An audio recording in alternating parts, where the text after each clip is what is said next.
Call to order, Board of County Commissioners Workshop, June 6, 2026. We will go right into public comment. If I can find the paper. There we go. This portion of the agenda is designed to allow citizens an opportunity to bring matters to the attention of the board. At this time, the board will not engage in debate or answer questions. You may email askclay@claycountygov.com and staff will address your questions, or you may email your district commissioner. Public comment cards are conveniently placed at the meeting room entrance and should be submitted to the clerk on the far left of the dais. You are to limit your comments to 3 minutes. Before addressing the board, please state your name and address. Now I would like to open the first public comment period at today's meeting. And I don't have any cards yet. Anybody? All right, so we will move on from public comment. New business legislative wrap-up, number 1. Howard, did you want to say anything, sir?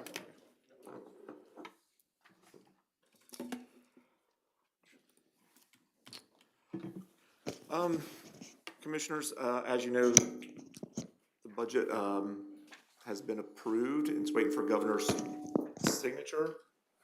And on the screen,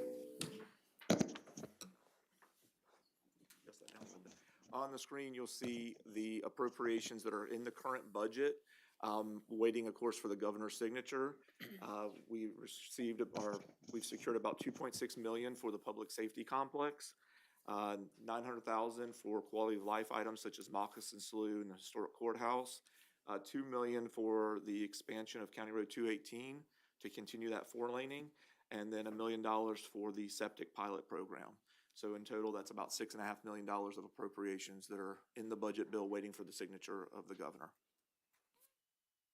Any questions? All right. Well, we'll keep moving.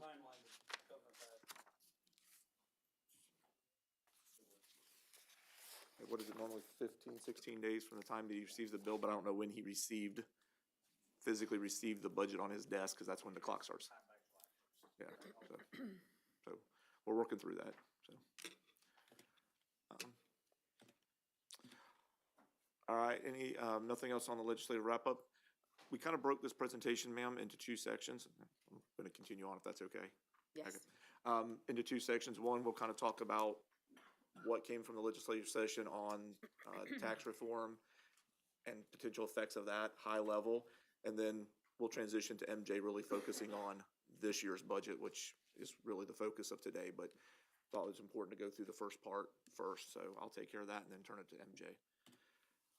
So as we know, the governor's proposal is for the proposal that's been adopted by the House and Senate was a 2-phase approach, $150,000 exemption in 27-28, moving to $250,000 in 28-29. As you can see here, based on our current values for this year and our current millage rates, the net effect of that would be about a $50 million reduction in ad valorem. Not in next year's budget, but that's the budget that's 2 years out. So, and you can see we kind of broke it down by each vertical. The county services, which includes the 75% for EMS, unincorporated services, fire control, and then the law enforcement MSTU. So really, you've got a portion of law enforcement and a portion of fire control inside that county services number. So, any questions on the year 1? Go ahead.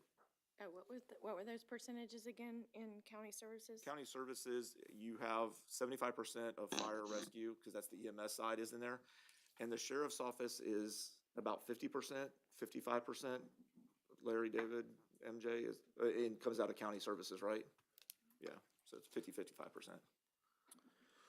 And then Troy, so the first year, if the legislation were to pass, would be a $50 million loss, which is about a 29% loss of the total property tax budget, correct? Correct, based on the calculations that we received from the property appraiser's office. Gotcha. And the property appraiser is here if you have any specific questions about how that calculation was done. I know, but you've talked about it a few times. Any questions on year 1? And then year 2, again, updates that to $250,000 based off of current values. That would be another, increase to 60 million the second year of revenue that you would not receive based on the changes. So, and we're trying to keep these in today's dollars, so of course, if values went up, that changes that number, but to keep apples to apples, this is based on now. And Troy, the second year, so you said $60 million loss, which the total budget would be 174 million, which is 34%. Yes, based on today's, Yeah. yeah. Okay. Madam Chair, I got a question for the Go ahead. property appraiser. Go ahead. The property value went up, we always expected to go up a certain percentage. And I don't think it met what we would have liked to see or what we expected this year. And so what's the forecast, I guess? You want me to answer the question of this year This year first, right? So if you look at, so my job is to determine the taxable value, because that's what you levy a millage against. So for this year, the real estate market is flat. So the market value is relatively flat. So you have roughly about a 5% increase in taxable value. That's about $1 billion in this market. So, in my estimation, I don't know what was expected, but $1 billion increase that's the number. So when you look at that percentage, half of that percentage comes from new construction. So if you said, okay, if there were no new construction in the county, what is the percentage of increase? It's half that. So you're looking at about 2.5% to 3%. So if you say 5% is your total, half of that is new construction. The remainder is left in the homes that sold and the cap reset and the value increase to market, or the properties that had homestead. I guess my question was, the increase in value, property values due to new construction. Mhm.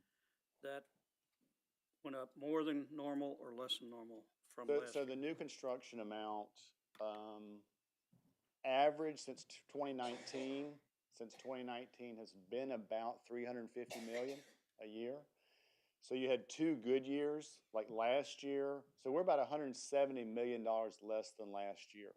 That's, I guess, Okay, so last year you had multiple apartment complexes built, you had 2 hotels built in the county, you had more on the commercial end than you do this year. And so that $170 million less is because of less commercial new construction in the county.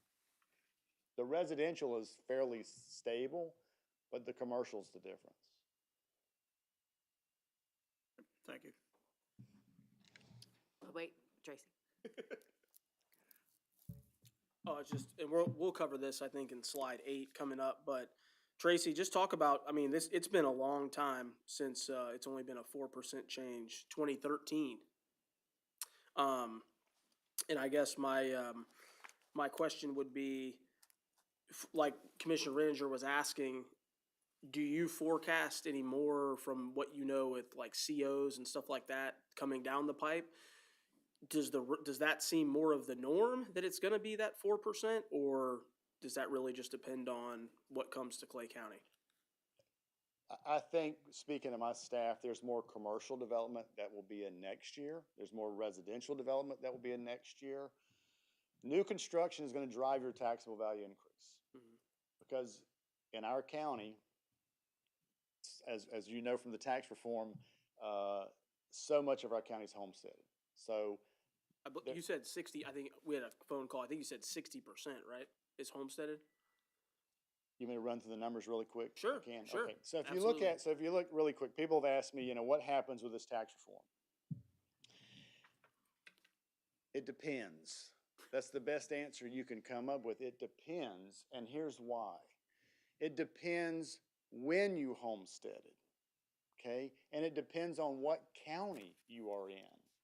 Because, for example, if you look at the Florida Association of Counties, their estimated tax loss as a percentage of your revenue collected now, the average in the state is 20%. So you'd say, okay, 20% tax loss. You have counties like Monroe that is 4%. Then you have St. Lucie, which is #1 in the state, which is roughly 33.5. We're number 2. So when you say you're gonna, you know, I don't wanna speak for Monroe County, but you said you're gonna lose 4% of your tax loss versus 34% tax loss, that's different math, right? So you go back and you say, when did you homestead and what county will determine the net result of this governor's proposal? So when you say that, and here's why. Clay County, as we've all known for years and years, is a bedroom community. 75% of the county's tax base is improved residential. That's what we've got. We're improved residential. That's what our tax base is. Currently, 71% of that taxable value has a homestead exemption on it.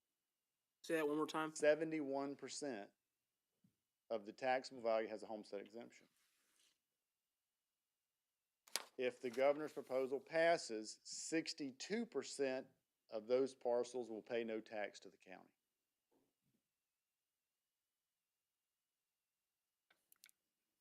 Will not pay? Will not pay. So if you look at, and I'll be That brief. next year or 2 years? That would be in 2 years. after the $250,000 exemption, 62% of your homestead would pay no tax to the county. Do you know off the top of your head, after the 150, what the percentage would be? Is it about half that? So the 150 is about 21%, 250 goes to about your 34%. Yeah. Is your loss.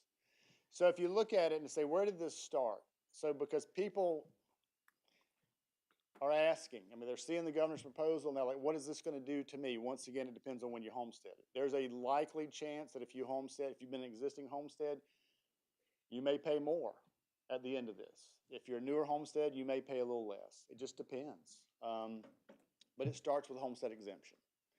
Homestead exemption, the Save Our Homes cap began in 1995. So just to Clay County, just bear with me, a water hose. You lay it out, you cut the water on, it just flows freely. Save Our Homes cap in Clay County restricts the revenue to the Board of County Commissioner to the tune this year of $6.5 billion. That's $6.5 billion that's of taxable value that you cannot levy a millage against. Tremendous tax savings to the homeowners in Clay County, tremendous tax loss to your local taxing authorities. Depends on how you want to look at that. So that's the law that's in place today. So $6.5 billion you cannot levy a millage against currently. You now add a $250,000 homestead exemption, it's just going to compound the taxable value loss or savings to the county. You mentioned earlier that, some people may end up paying more. Give us an example of, in your words, of how that would happen. And I want to be careful. I'm the assessment guy. I don't want to speak to anybody's budget. But there's a reality here. When your tax base, and you can see it across the state, if you just look at what the Florida Association of Counties, the estimated loss is, you'll notice that these are all counties that are heavily homesteaded. So I don't know how counties that have such an impact continue to function at the same service level that they are now, or how they overcome this to provide those services. The hole will become so deep in Clay County when you lose between the Save Our Homes cap and you add this additional homestead, it's significant, and that may be an understatement here. So do I believe, out of 33 years in doing this, that in this county can absorb that type of financial loss, revenue loss? That's the nightmare you're going to have to deal with. But I anticipate, and I try to caution people when they ask me, what does this look like? Once again, people that have had homestead exemption for a number of years, their taxes are much lower than somebody who's purchased probably in the last 5 years.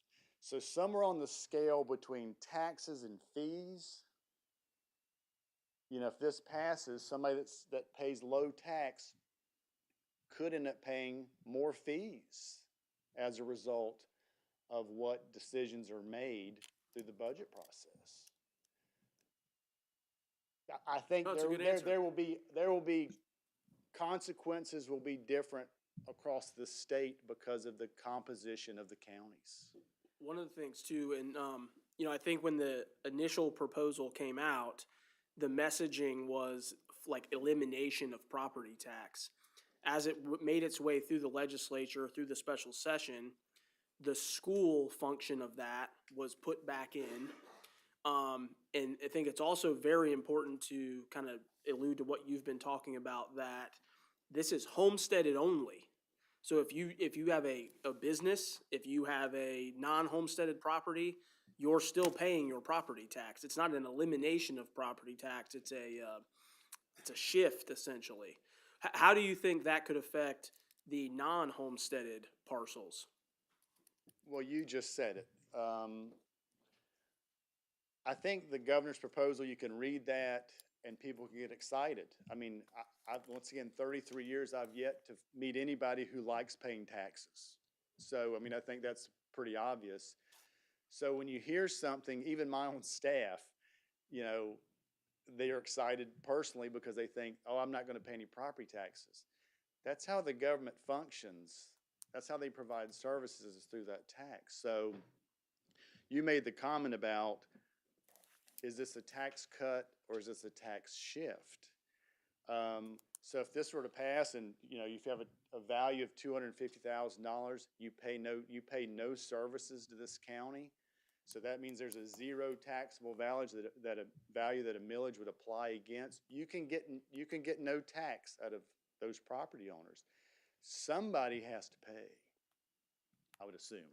I would assume to run this county, somebody's going to have to pay taxes. So the burden will shift potentially to those that are above $250,000, because those are the only people that will remain with a taxable value that the millage can be applied against to generate revenue. Yeah, and I think that this is it's a great opportunity for the five of us to continue to sharpen the razor sharp pencil we already have. But with that being said, I mean, I would agree. I've had some really, really, really good conversations with residents in my district. You know, sitting down, having frank conversations, and what I ask them is, as a resident, what is important to you in the community that you live in? And I hear a lot of very consistent themes. They want to support police. They want to support fire. They want to make sure that potholes are filled. So that's going to be the challenge, is to figure out how that happens without the current state of funding.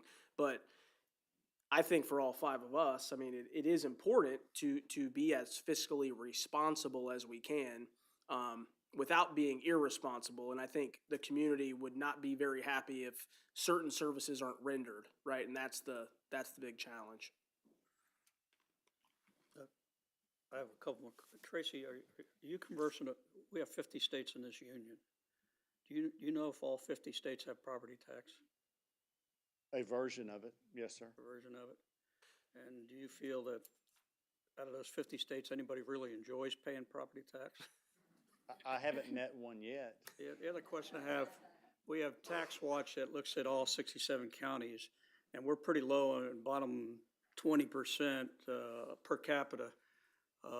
State-wise, Florida versus the other 49. Do you have any data that supports that? I don't in front of me. I can tell you though, countywide, I think Clay County is like 60th out of 67 in revenue, and I don't know if it's per capita. As per capita. I think it is, yeah, revenue per capita. So,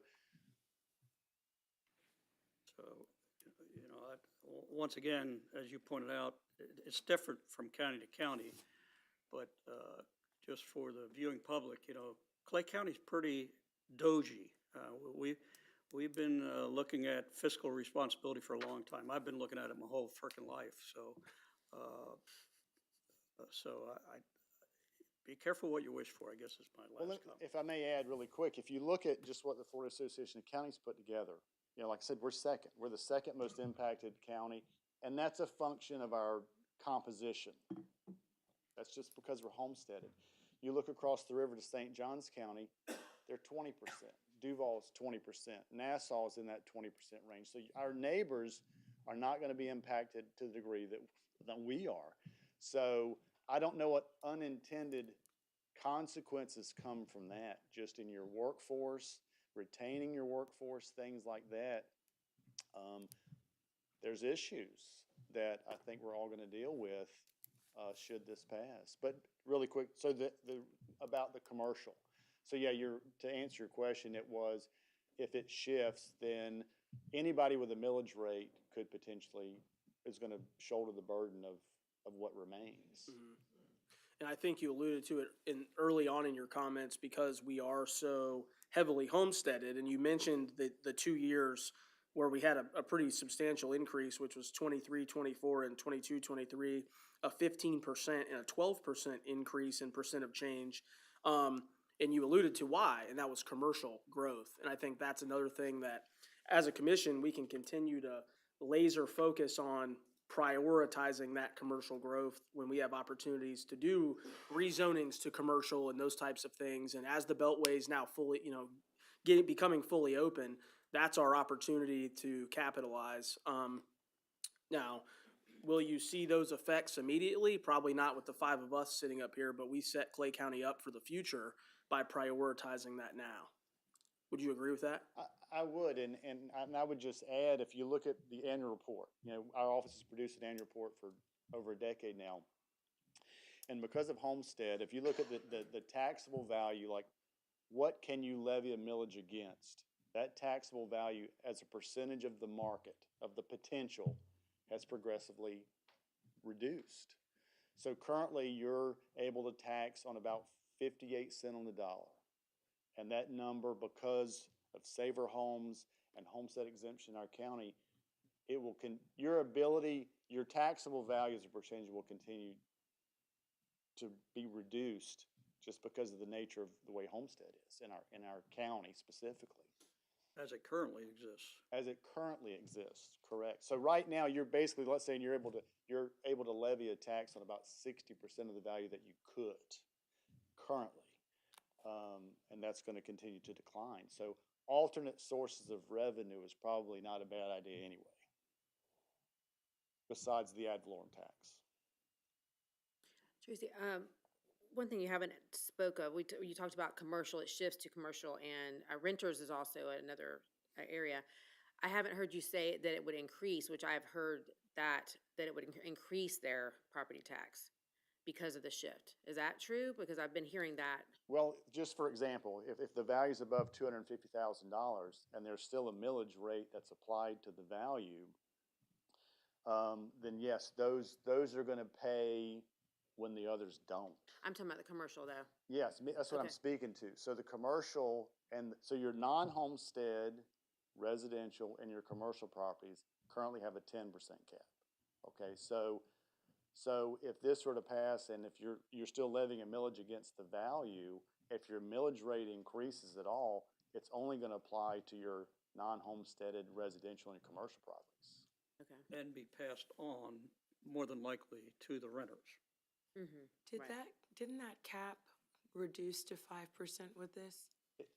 Proposed. Right. But to your question, it was proposed to reduce the cap to 5% within the last decade, and it failed as a constitutional amendment.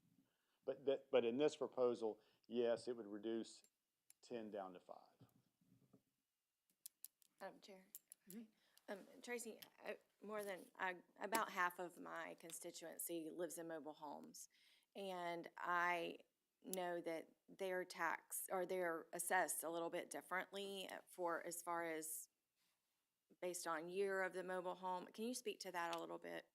Because I have people who will call and say, I pay more in a garbage fee than I do in my property taxes. And I know that has to do with the function of the age of their mobile home. But what all goes into that? Values value. So whenever we appraise property, the Florida Constitution says that I'm appraising property at its just value on January 1st of every year. So whether it's a vacant land, a mobile home, a house, an apartment complex, any golf course, it's all based on January 1, what do I think that property would sell for? So Now, understand, we're appraising it in mass, and we're appraising thousands of properties at one time, so there's a lot of modeling that goes into it, but specifically to mobile homes, we're gonna look at the age of the mobile home, the size, just like we would a house. I mean, there's no difference. We're gonna appraise it just like we do a house, based on what we think it could sell for on that January 1st. The difference is most mobile homes have a lower value, so when you subtract that $50,000 exemption, the ad valorem tax they pay is probably gonna be fairly low. Okay, even the ones that have to go downstairs and get the tag from the tag office? Okay, There's two tags. You've got a real property tag, which tells me that I can assess it like a house to the land, or you can buy decals.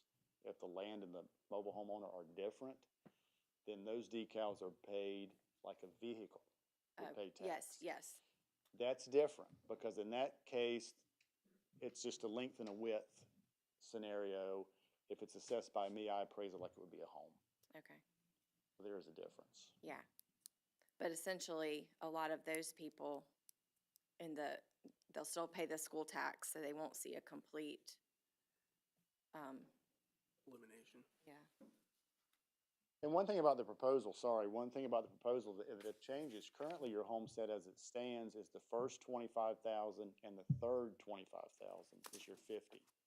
This proposal would eliminate tax on the first 50 entirely. School would still be just on the first 25. Interesting.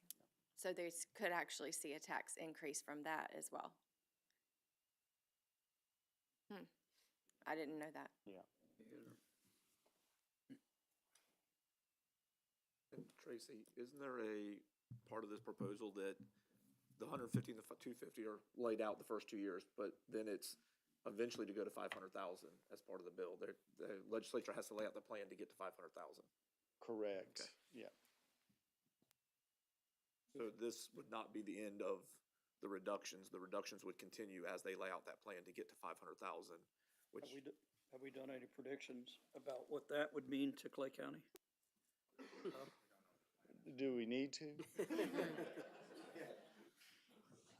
I can surmise what it would do. Yeah. And I'm happy to meet with you individually or whatever I can do to help. Thank you so much, Tracy. Thank We you. appreciate Thanks, it. Tracy. Thank you. and thank you for fielding all my phone calls and all my questions. He said he's become very popular these last few weeks. Any other questions on this slide before I move on? So the next slide kind of breaks down what we've talked about over the last few years about ad valorem revenue and costs for public safety. So the top in the white is generally what your budget has been the last 2 years with an inflation a factor factored in, not inflation, but a factor of what we think the budgets are going to have to go up each year to stay competitive in the market with salaries factored in. As you can see in 27-28, which is the year that the taxes will go into place, it'd be about $204 million of expenses. The green box shows you what your current budget is with all ad valorem brought in. That means your fire MSTU, your law MSTU, your general fund, and your unincorporated.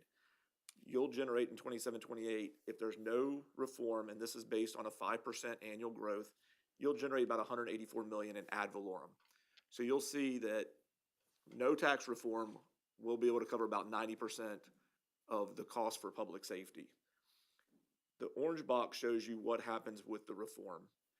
You would bring in about $134 million, which means you would be able to cover about 66% of your public safety necessity with ad valorem.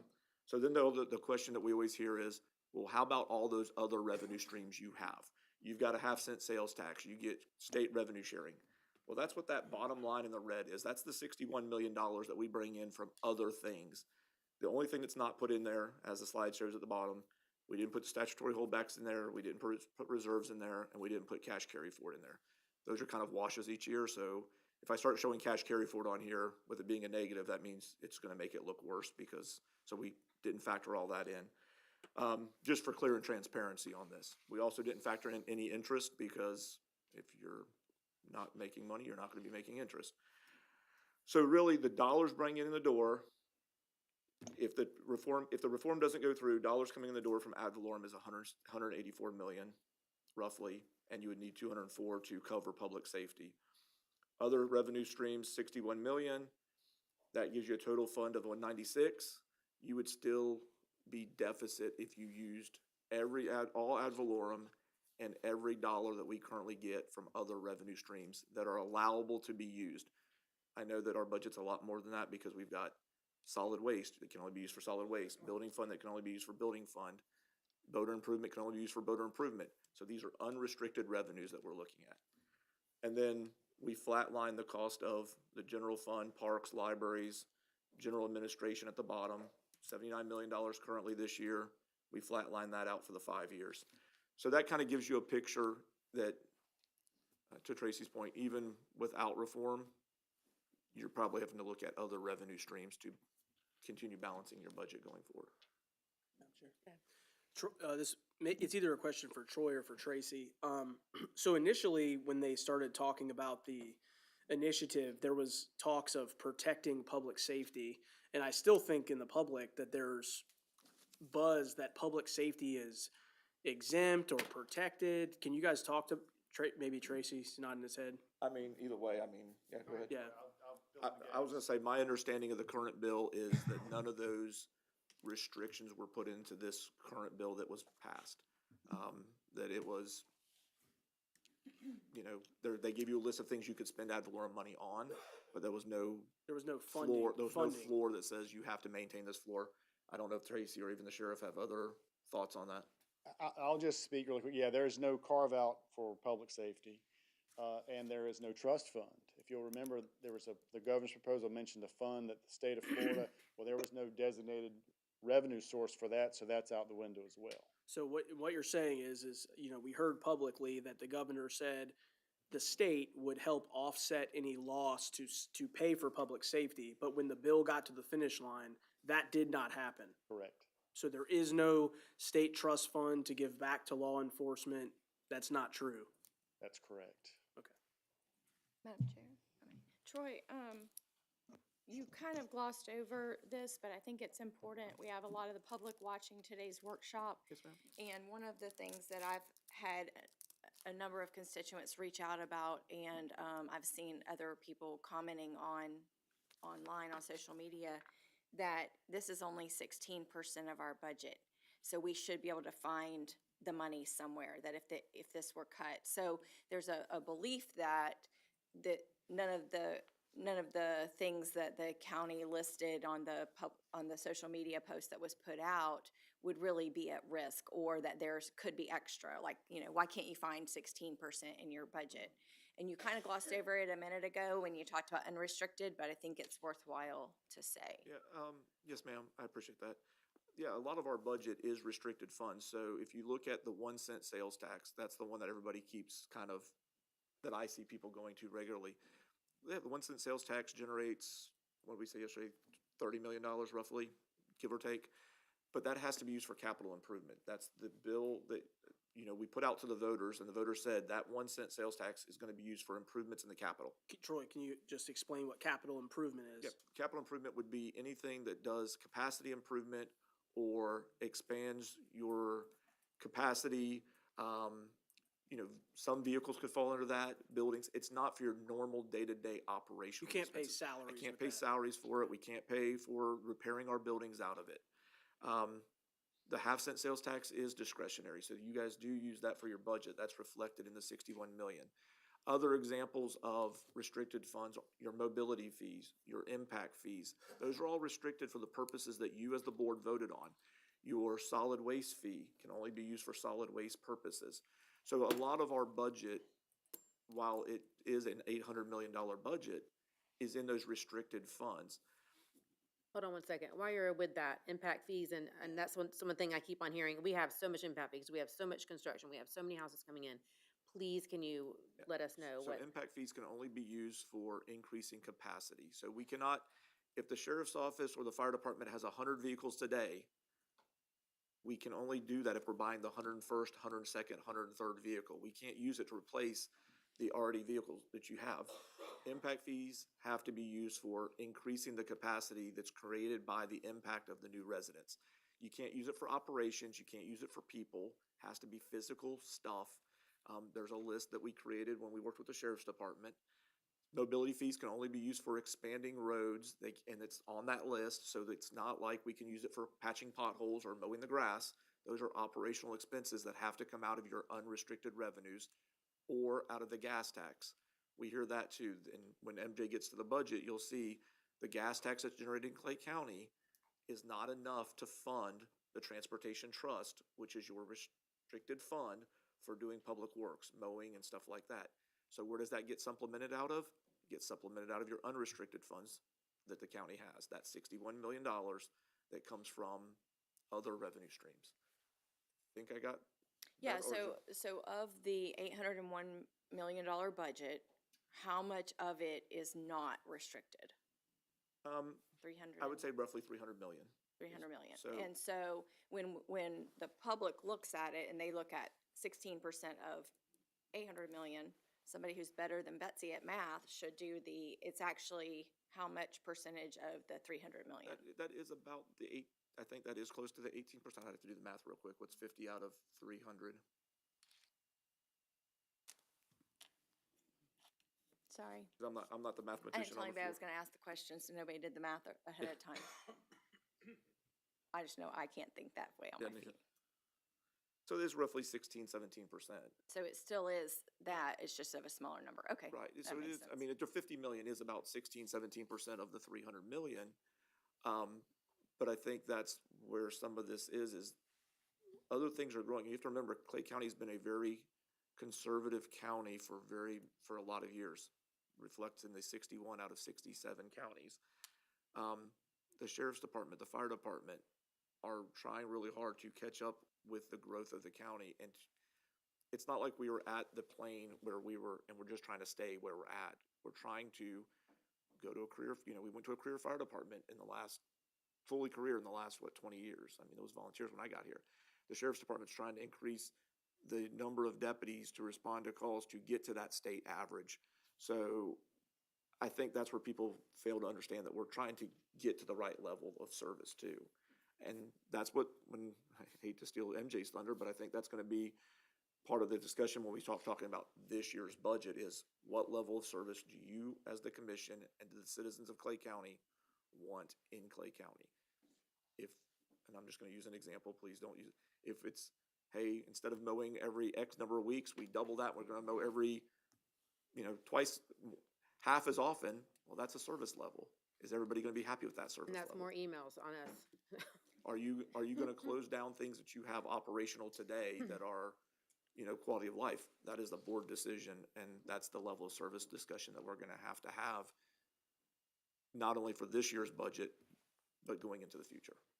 And you just talked about us, how conservative we are, and you hear the things, and I heard the other day that in the past, our county has been, doing so much better at not conserving everything, not keeping everything so low, so we were able to do more. But now, in the past 10 years, we've become more conservative, and so now we're behind. And I'm like, no, that's not true. I mean, that's we as a whole, our county has not ever wanted to increase taxes. So I mean that we've remained conservative, of course, and that's why people love to come to our county. One of the main reasons. So, what would you say to that? I mean, I'm gonna go back to the numbers that we look at Tax Watch. We're the 25th largest county, and we're charging the 61 out of 67 in per capita. and that has never been I mean, we have never been higher than that on that. Yeah, I would defer to the county manager on where we've been at on that, but we may have gone up some and down some, but we've never been at 25, I don't think. Madam Chair, if I may, a couple comments on that. Yes, I think we were about 54, maybe 5 years ago, something like that, that was there when it came to the Tax Watch number, where we fell out. What needs to be talked about, and we kind of skirted around this, is that in the Great Recession of 2008, that impact was severe also to us. And it wasn't until 2018 that we got out of that hole. and I'm only using the value of properties, and Tracy could back me up on this, and it will be in a slide further on where you take it where it was in the negative portion. So we've been trying to catch up, and I would say it was because of the economy and the recession in that aspect. The second thing I wanted to point out, and we kind of been talking just about the round numbers of discretionary funds of 300 million, right? That they're unrestricted, right, Troy? Can you tell us out of the 300 million, how much is public safety? And I asked that question because if you freeze public safety, then technically the only amount that I think you're dealing with is $100 million. Is that about roughly correct, Troy? Roughly, and I mean, right now, in the budget that so let's go to the current year budget that we're actually in. You've got 173 million for public safety between fire and sheriff. Now, keep in mind that that number does not keep into account any services that have to be provided to support fire rescue in the sheriff's office. So that's not taking into account indirect cost of the five of you, the county manager, the county attorney, legal, budget, purchasing. So I think the number of 200 million when you factor in EM is not in that number. When you factor in things like that, we've had discussions on the board floor, is animal services public safety or is it quality of life? We're using the Florida Accounting Code and we're classifying it as not being public safety, but if we didn't have animal services, you're required to do vector control for rabies and things like that under the Florida, statutes. You're required to do some of that. I don't know if you're, to your point, ma'am, about your phone ringing. If we weren't picking up animals and doing the animal services job, your phone would probably ring a lot more. And by the way, it can ring, we can answer our emails, but if we can't get it for you, Yeah, so to the county manager's it's not point, possible. $200 million out of $300 million, probably a good, fair estimate, So that leaves $100 million that's left, and the hit is how much? 50, the So first year. it's public math. What's the percentage then? 50% of that, yes. So, I mean, again, it's how you really look at that, right? And again, there's decisions to be made. There are lots of decisions to be made with the 300 million. But if you are in the ingoing assumption that you freeze public safety, okay, then you're at a 50% loss of your budget. And that doesn't fund the other constitutional offices either. One other question, Madam Chair, if I may, that is for Tracy, that I haven't heard this, I don't know the answer to this, and I haven't heard anyone ask it. And so I'm just gonna ask you, you may not know. What happens to the .2 mills that the voters approved in '24 for conservation in Clay County? Does that still get assessed, or because it's an ad valorem, or what happens with that? I'm not the expert, so anything I say I'm gonna be making up. I think that, I think, even though the voters have said that you can do this, that you may have some discretion as to whether or not that you levy that millage. Oh, I think that you as a board may have the option whether or not to levy that .2 mills.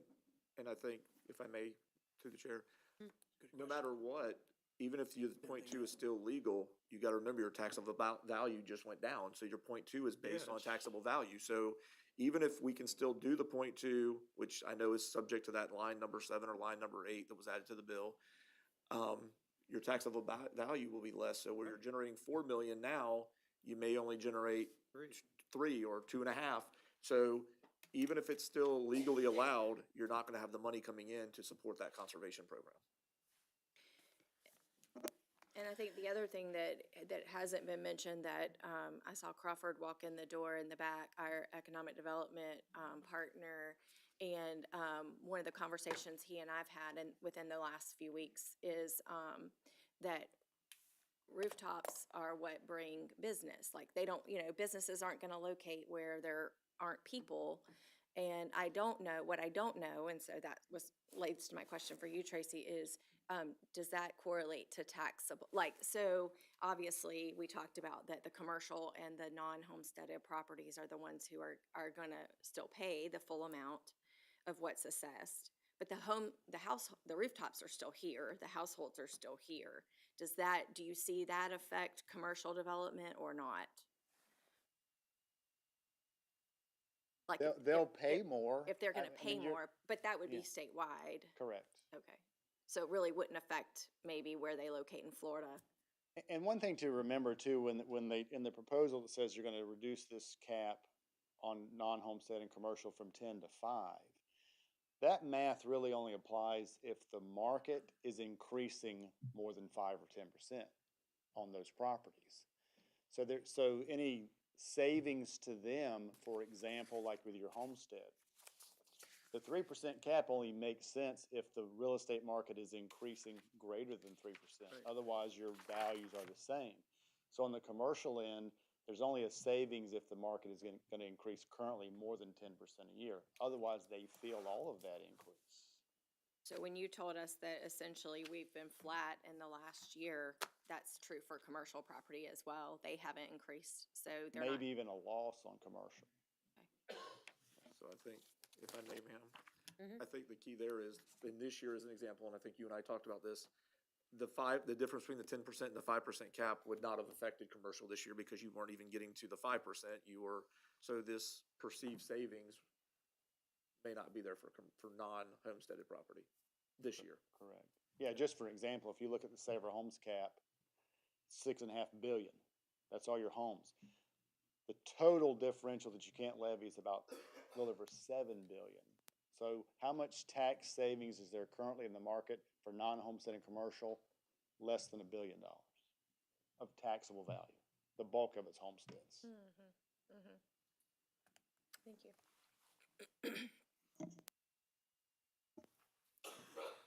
So any more questions on this slide or anything to do with tax reform in the future? If not, then. One other, Oh, one good. other, Madam Chair, if I may.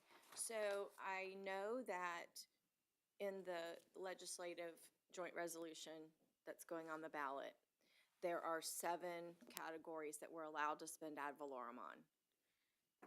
Was there any language that requires us, so like what happens if, so to the county manager's point of if we only have 100 million left and we've lost 50 million of that, so we have 50 million.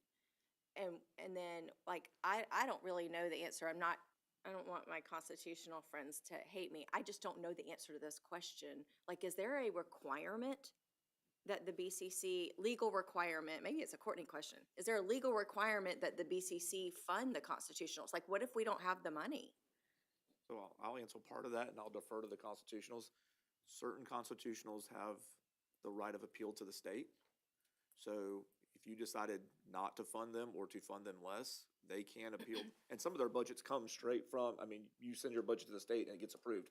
And I'll let Tracy talk to that because I know that's how I think that's how yours works. Tax collector as well. Yeah, well, tax collector's fee-based, so it's a little different. So for example, I submit my budget, which is important. I submit my budget to the Department of Revenue. They have 45 days to approve it. At that point, if they approve it, it comes back to the Board of County Commission. You have 30 days to appeal it. If that date passes and there's no appeal, then you are required to fund it at the level the Department of Revenue has approved. Like you can't say, well, Tracy wants X, we're gonna give him something less than that. That only happens if you've appealed it. Okay. And which offices, that's your office only? I know the budget approval process through the state is the property appraiser and the tax collector. Our budgets are both submitted to the Department of Revenue. So it's interesting, you know, like right behind you is Chris Chambliss, our supervisor of elections. We're required to hold elections. We're required to hold them to a certain standard in the state. We have laws around our elections, unlike some states, or, well, they have laws, I guess, but they don't follow them. But anyway, I digress. So, yeah, I don't know what you do with that. If I may, Go ahead. and I apologize, but I think it may be important for your conversation. One part of the proposal is statutory. So everything that we've talked about today is a constitutional issue that would go on the ballot in November. There's a statutory issue that the legislature has approved as it relates to how you can adopt a millage rate.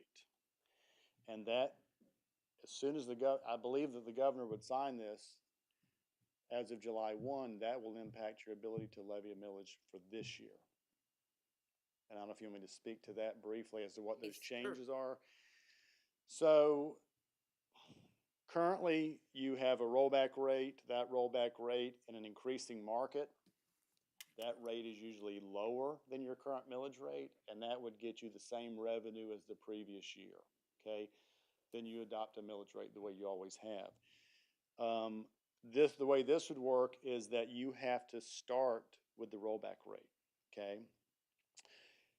To adopt the rollback rate, you'll need a simple majority to keep the same revenue that you had last year, okay?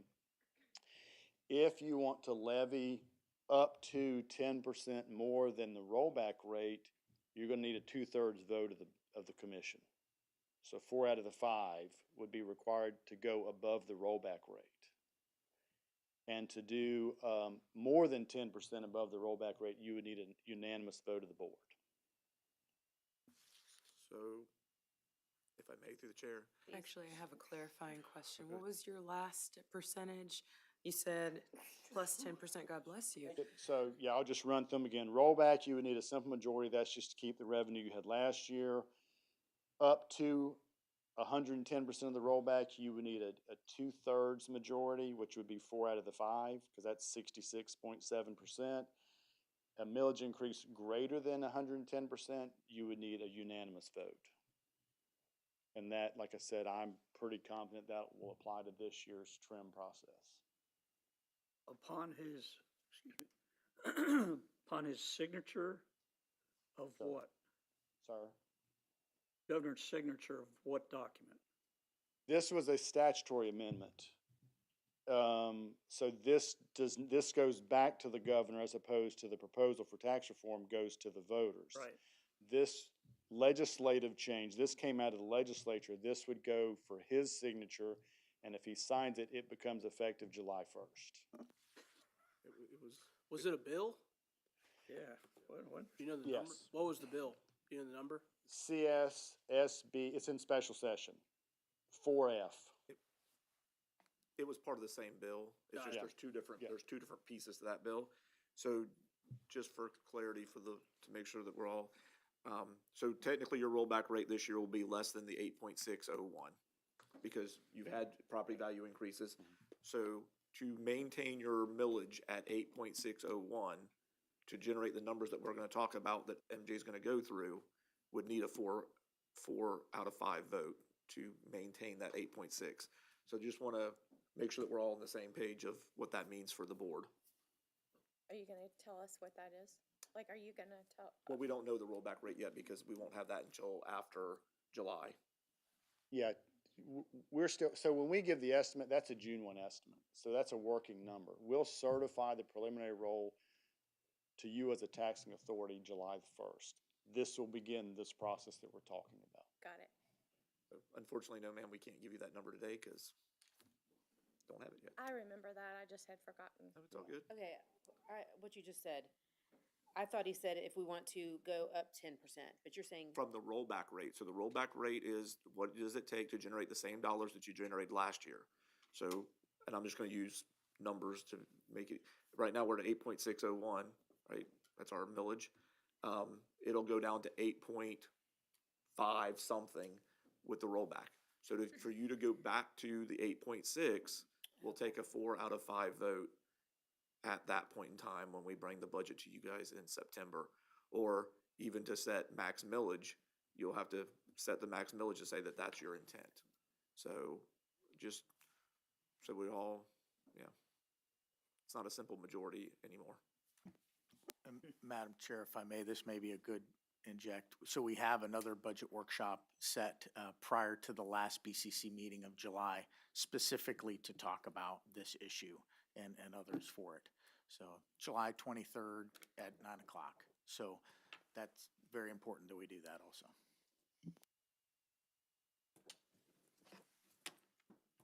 So at this point, we focused on the future 2 years, 3 years out. At this point, I'm gonna turn it over to MJ and she's gonna walk you through this current year's budget, which again, doesn't have any effect of the tax reform, but in good conscience, trying to prepare for what could happen. And I think MJ's gonna take you through this year's budget. Go ahead, MJ. One question on that though, Troy. You said it doesn't have any impact on this, but the what Tracy just presented would. That would, yes. So- I would. So have you, so in what you're gonna talk about today, does it contemplate the rollback rate, or does it contemplate current What we state? know currently, Okay. 8.6. Good question, thank you, ma'am. Yep, so a lot of discussion already this morning, and so as we go into knowing what may come, we also have our current budget for next fiscal year ahead of us, and that's what we're gonna focus on, at this point. And so what we're gonna give you is the ad valorem affected funds. And so as we go through this, we can continue the discussion, that we've had, based on what we're looking at for the next fiscal year. So some of the assumptions that we have in this presentation is for our revenues, which given Tracy's preliminary is a 4% growth on ad valorem, a 0 to 2% growth in other revenues. Some of the things that are not rolled into this presentation, we have not included our grant revenue, indirect cost recoveries, or workers' compensation, for the sake of this presentation. The expenses that we factored are a 3% in personnel, 10% in our healthcare cost, and we've also entered in all constitutional budgets. So we do appreciate all of our constitutional officers getting in those budgets so that we can have this prepared for you today, and our union contract. We've put into this presentation all of the transfers from the general fund, so any deficit that you're gonna see in the funds as we move forward, those are supplemented by our general fund, and you'll see those in a red color as we move forward into the presentation. We've set our general fund reserve at a 16.7%. We've made our fire control MSTU, our transportation trust, and the unincorporated fund at a 5% reserves, and fund reserves for our sheriff countywide and law enforcement MSTU at a 2.5% of reserves. So all of those things are for discussion for you today as we move forward. I have a question. Yes, sir. Where did the personal factor at 3% come from? That is typical of what we've seen year over year from a personnel perspective. So we added it into this year, of course, for discussion at the discretion of the board. Because I'm seeing inflation at less than 3%. So I'd like a review of where that 3% comes from. And, you know, when you look at a 2.5%, 2.6%, you know, cost of living increase, it amounts to a 4.4% pay raise for everybody in the organization. And so I'd like to see a discussion on that. Why does everybody deserve a pay raise in these fiscal austere times? So. Commissioner, go I ahead. was gonna say through the chair, and I think that's part of the discussion, that's the direction that we're kind of looking for today from the board is, it's a good example of what do you guys want us to bring back and look at? And that's, you know, we're more than happy. I will say that I think we looked at Social Security and it's going up by 3.3, it's significantly, or not significantly, it's more than 3%. So if there's guidance on what we want to use, the 3% really came out of the study that we did 2 years ago, that they said that's about where you need to be to keep things moving, and stay competitive, but we'll certainly look at it, sir. Well, like I said, you know, about and customary and what we Yeah. did in the past doesn't really cut with me, so. I agree. Yep. I think as we walk through the presentation, all of these things are up for that discussion from the OMB side, from staff side. Right. Certainly at the the direction of the board, you know, we can bring back, you know, the different numbers that you would When like I to asked see. this question once before, I was given the answer, well, medical costs went up. Well, we have MSAs, we can put that money into an MSA, which would accommodate that need and that desire to maintain our employment, our employees at a certain level. But, you know, when we put it into pay, it compounds. It's an exponential type compound over the years.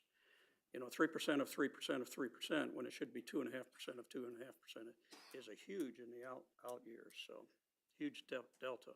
Well, I think if it's a healthcare cost, if it's a premium increase, which we still don't know yet, right? We don't know healthcare, so we could choose to not pass that along to the employees. That could be in a different line.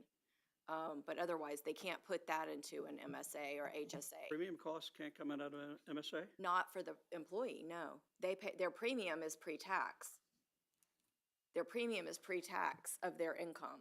And then their HSA anyway. is also The pre-tax. point I'm making is we can look at accommodations if there is a real need, Sure. justifiable need. Yeah, well, and one way you can do that is to not have it compound in the income line Right. for per employee, is to put it in And the that's county portion. That's my exact point. I did hear this morning that the governor or the legislature put in a 4% increase for fire and law enforcement at the state level only. So he did not, the governor, I guess, in the governor's budget or in the legislature's regardless, one of the two budgets, but they adopted, whatever they adopted as a 4% for law enforcement and fire, but not for any of their other employees. Well, I thought their pay raise was frozen in the current budget, So, no?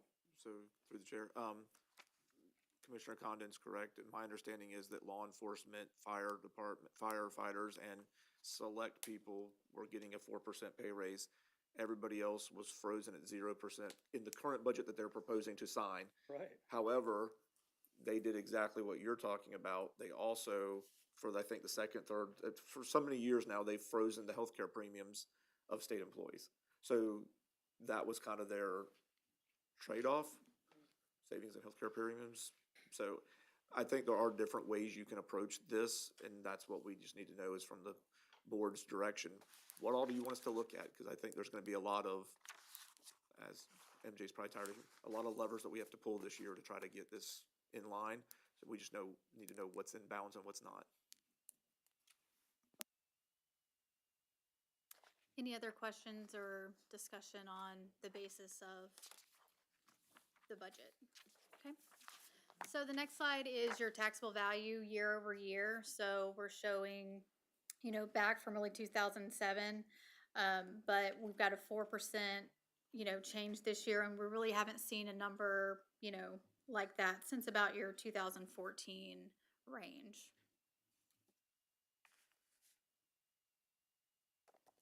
Okay.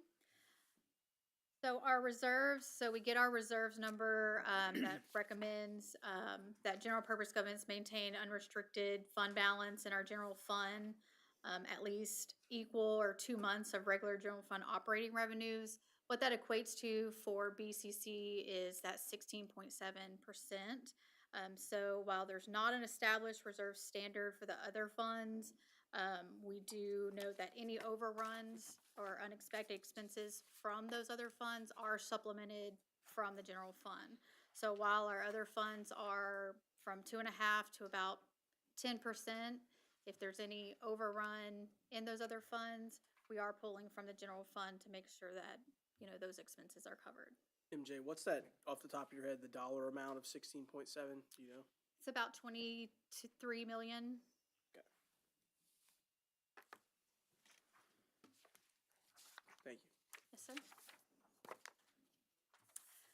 Okay, so our first slide here is our constitutional budgets, minus our sheriff. So we have our property appraiser, supervisor of elections, and then the total clerk functions. So there's a lot of functions that our clerk and comptroller does provide. So we wanted to break those out and list those here. Any questions on? Just for the sake of discussion, and I know we got Chris and Tracy, the increase to your budget's pretty minimum. It's fairly small. Is that just what is the difference? I guess from this year to, or Tracy, you can come up if you want. From 4.5 to 4.8. Yes, sir. It's cost of living. I think my personnel service was up 2.8%. And contracts. Our software vendors, they go up every year. So, just like everybody, we've tried to sharpen our pencils and live with what we've got. This honestly, the bulk of mine, 85% of my budget is personnel. Yeah. So mine is salaries, couple promotions, that's what's built into my budget. Got it. And I would like to point out, the budgets that our constitutionals do submit, they do not submit what that healthcare cost is, so we do put that 10% on there as well. So some of the numbers that you may have submitted may look higher in our presentation, and that's due to that healthcare increase Gotcha. that we factor in there. Same thing, Chris? Certainly. So, one of the biggest costs that we have this year is end-of-life equipment that we're having to replace, ballot-on-demand printers. The benefit of the ballot-on-demand printers is we don't have to print ballots in advance, but only when a voter is authenticated and ready to vote. So it's really a cost savings to do the ballot-on-demand. Another thing we're seeing in the industry with regards to contracts is, software licensing is going away from perpetual licensing to subscription licensing. And it's roughly traveling at about 25% growth each year, and there's really no way to negotiate with that. If you think about county government, or at least what I see, it's much the same as in your own home. I don't know if anyone has been successful when they pull up to the racetrack and say, you know what, that $4 a gallon fuel is pretty expensive. I'd really like to get the $2 a gallon fuel. Or, you know what, I wish my milk was $1 a gallon. And so those are the same increases that we feel at home. And it's no different from government. It's the cost of doing business. If you look at it, when we were talking earlier about the funding of constitutional officers, and specifically, I'm not fee-based. Since 1941, we did away with the poll tax here in Florida. And so, but we do have a quality of life of expectations. The statutes require me to have one early voting site. Clay County is very fortunate to have 7 early voting sites. We heard a lot of pushback going back as far to the 2000 election and others, to where we saw pictures in many Florida counties of individuals waiting for hours in line to vote, to take part of that process. And we, as a team, all of us, have kept in mind the desire to bring that quality of life in all areas to our residents, especially our voters. So while I'm required by statute to have one early voting site, we have 7. While I'm required to have early voting for 8 hours a day, many of times it's 12 hours a day, I'm required to have early voting for 7 days. Oftentimes we have early voting as 10. Why? 77% of the vote happens prior to election day. And so again, it's this choice that we have. We have a level of income, a source of money, and then we have costs that go with that, and you have to make the decision of where you're going to spend your dollars.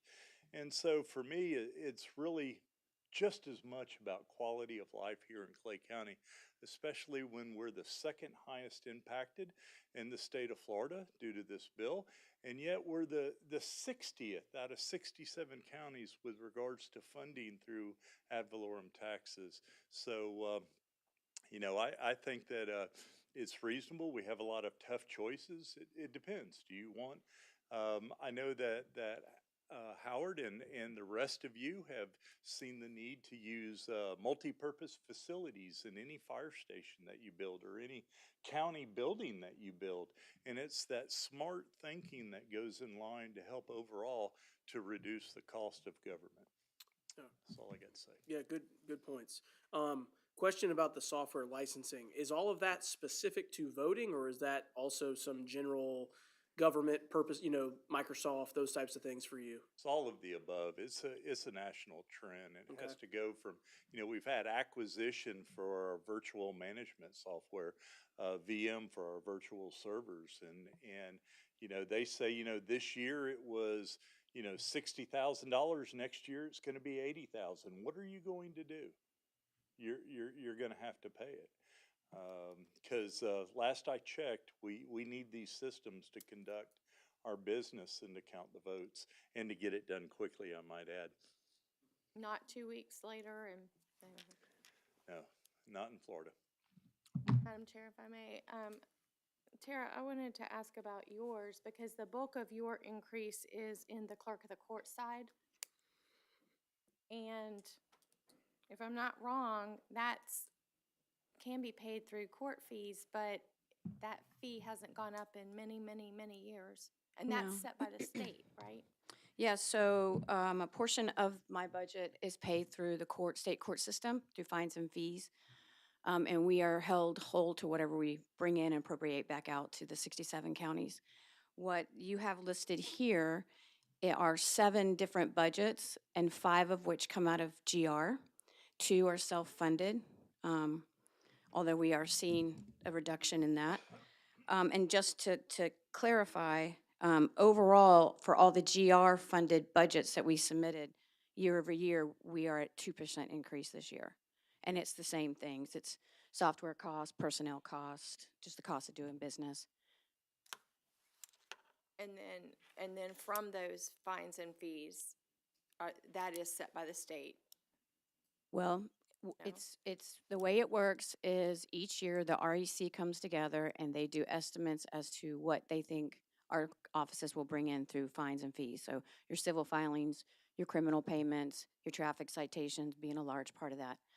And that depends on what's going on in the economy. If we've had a natural disaster, it affects those revenue streams. They set that, and then we clerks as a body, so, 501 million, if you will, to go across all 67 counties to fund the state court system of what we do in our offices, so the clerk of court function. We are very tied to what we can spend that money on. Very, very specific. Only individuals who support the court system. That's it. So I cannot use those. If I was to get appropriated money more than what I needed for a budget that I put out there for state, for the state courts, I cannot use that extra revenue, which isn't there, but if it was, I cannot use that to offset local responsibility, which is what you see on this budget. Okay, and then from the comptroller side, the comptroller duties were given to you by a constitutional amendment. Correct. From the voters in 2018, and it was effective 2020. And is there any state funding that comes to support that? No, Okay. none at all. Clerk, the additional county judges in this budget? The county judges are not. They're not. This year, last year, by the grace of the board, we got funded for the 2 clerks to support the new county judges coming in. We, throughout the year, worked to figure out how we could absorb those costs so we didn't have to come back and ask for that funding again, which we did not.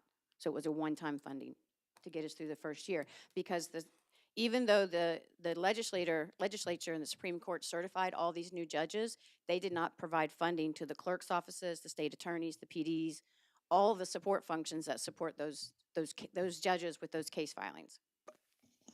And if I may, through the chair, and I think that's also increases the the sheriff. sheriff's office side, because for every special magistrate, every judge you add, they have a deputy responsibility in that court. So to Clerk Green's point, yes, it was funded by the judge, the person, the support person for that judge was funded. Her support staff and the sheriff's support staff were not funded, and that's coming out of your general fund. So, And have never been funded, by the way. Anytime there's an increase in judiciary, we do not get funded locally. I think that is one example of some of the state mandates that we're required to pay for that the public would have no way to know. No, Right. you're right. And I think those may be kind of the things that, when they had talked about the trust fund, that they were thinking they might be able to support, maybe, I don't know, but it didn't happen, so. That didn't happen. And if I could clarify on clerk technology, that's not technology for the clerk. That's actually a $2 fund that we are a procurement officer, basically, and $2 from a certain filing comes in, and we procure services for the state attorney, the PD, the guardian ad litem, and the courts. So just to clarify, that's not supporting the clerk's office technology.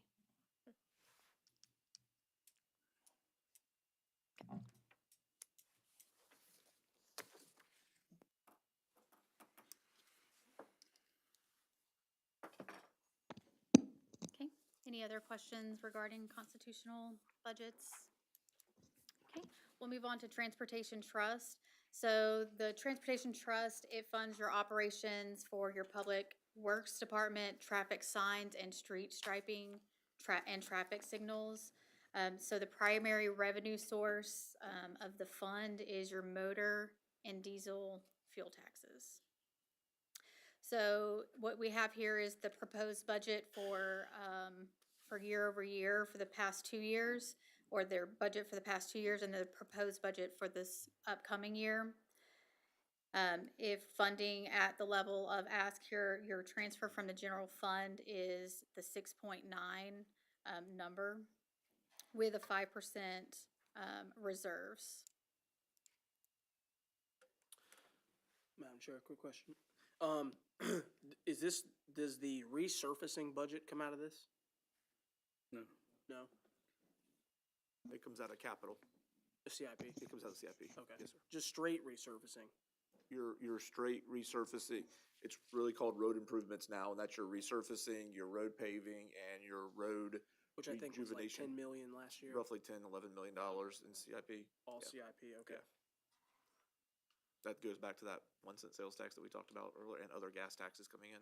Yeah, Yep. okay. Madam Chair. Yeah, does anybody know if the legislature's taken up any measure to resolve the vehicles on the road that they pay no fuel taxes? They haven't. I have no legislation that was put through this year, and you're out of session, so it would be a year out before anything could be proposed again.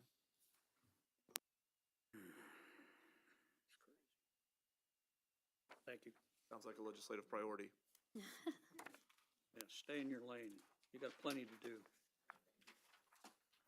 Okay. Our next fund is our unincorporated MSTU. So this is, accounts for your planning, zoning, engineering, and your code enforcement services provided for the county. So at this point, this fund is, self-funded through the fees that, is collected. So as it stands today, it is a self-funded fund. So there's no transfers from the general fund that comes to this for their ask in their budget.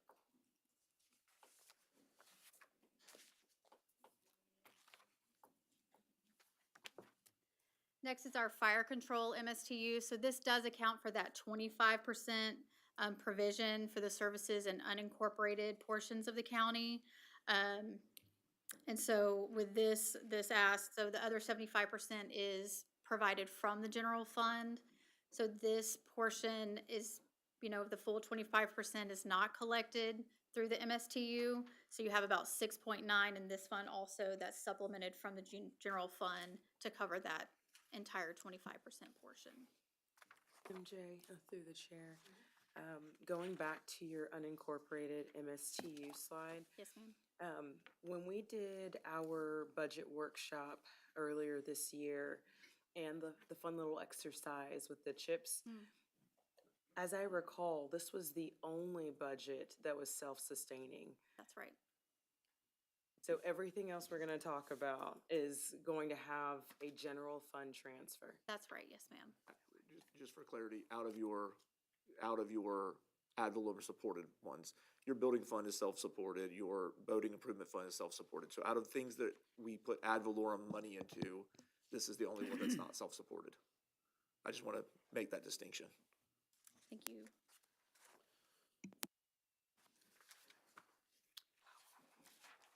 So your fire control MSTU also does account for 5% reserves. Madam Chair. The 7 million, for this one, is that because of the new stations? Or what's the reasoning, I guess? The 7 million. The reason for the 7 million transfer.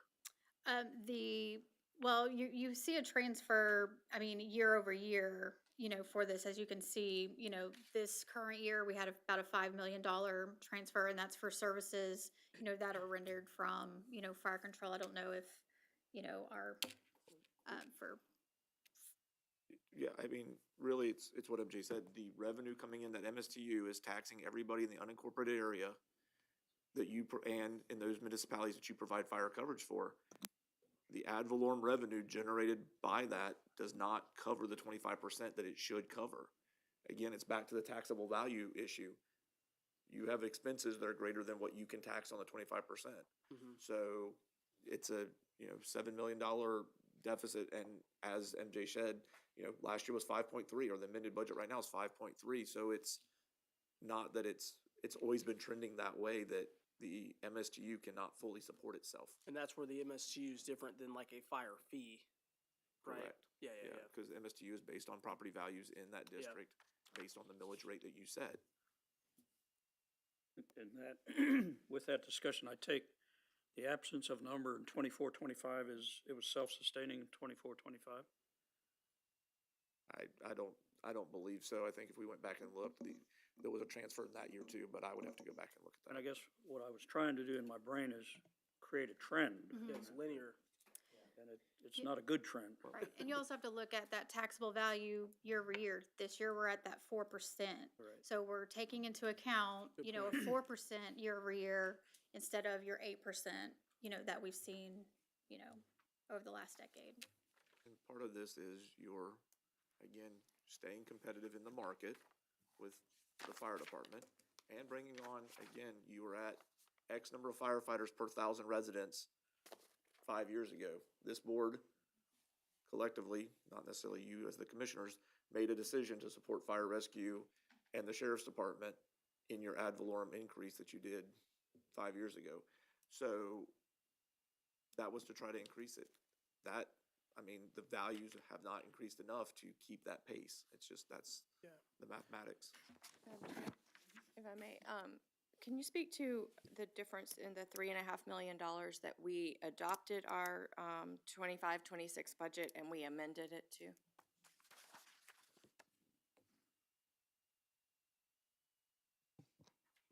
Do you see what I'm saying? In transfers? No.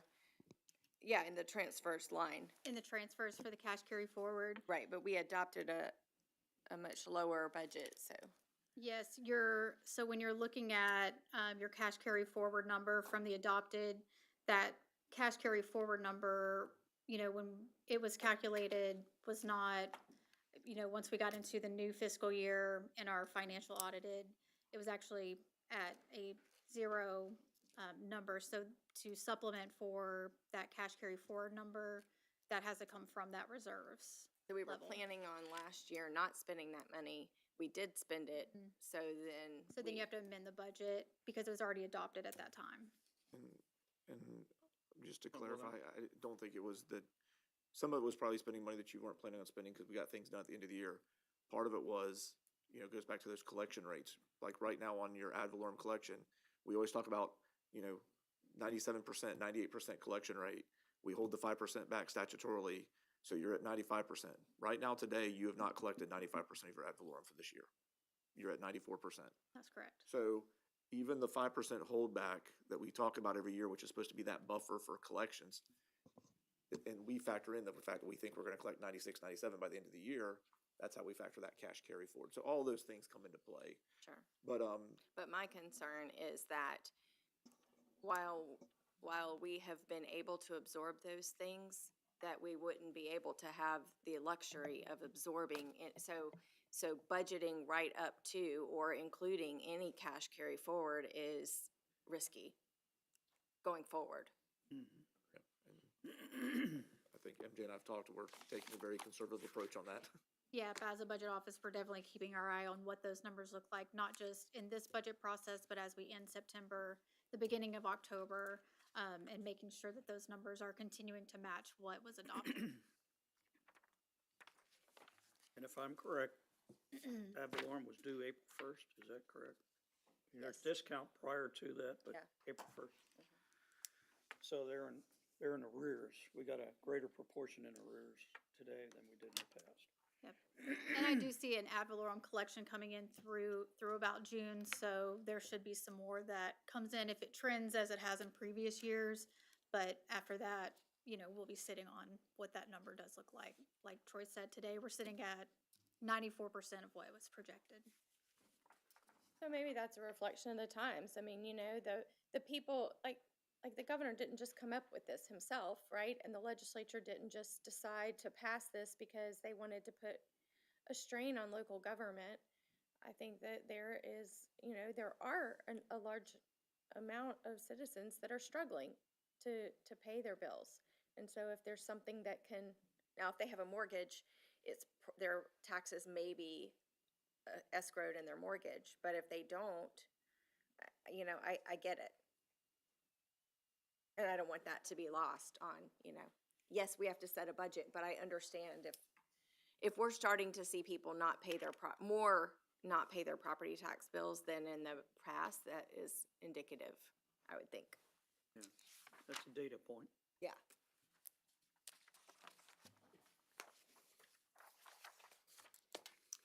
Okay, so as we continue to move forward, we move to the sheriff's office. So this is a combined of our sheriff's countywide and the law enforcement MSTU. So this is all encompassing of what the sheriff's budget was requested. I will say at the bottom, the number, the 126 million, that the sheriff does submit their request less that reserve, so that 2.5% is in there as your reserve portion as well. So the same process as our previous funds, going down of how we've calculated to get to this number.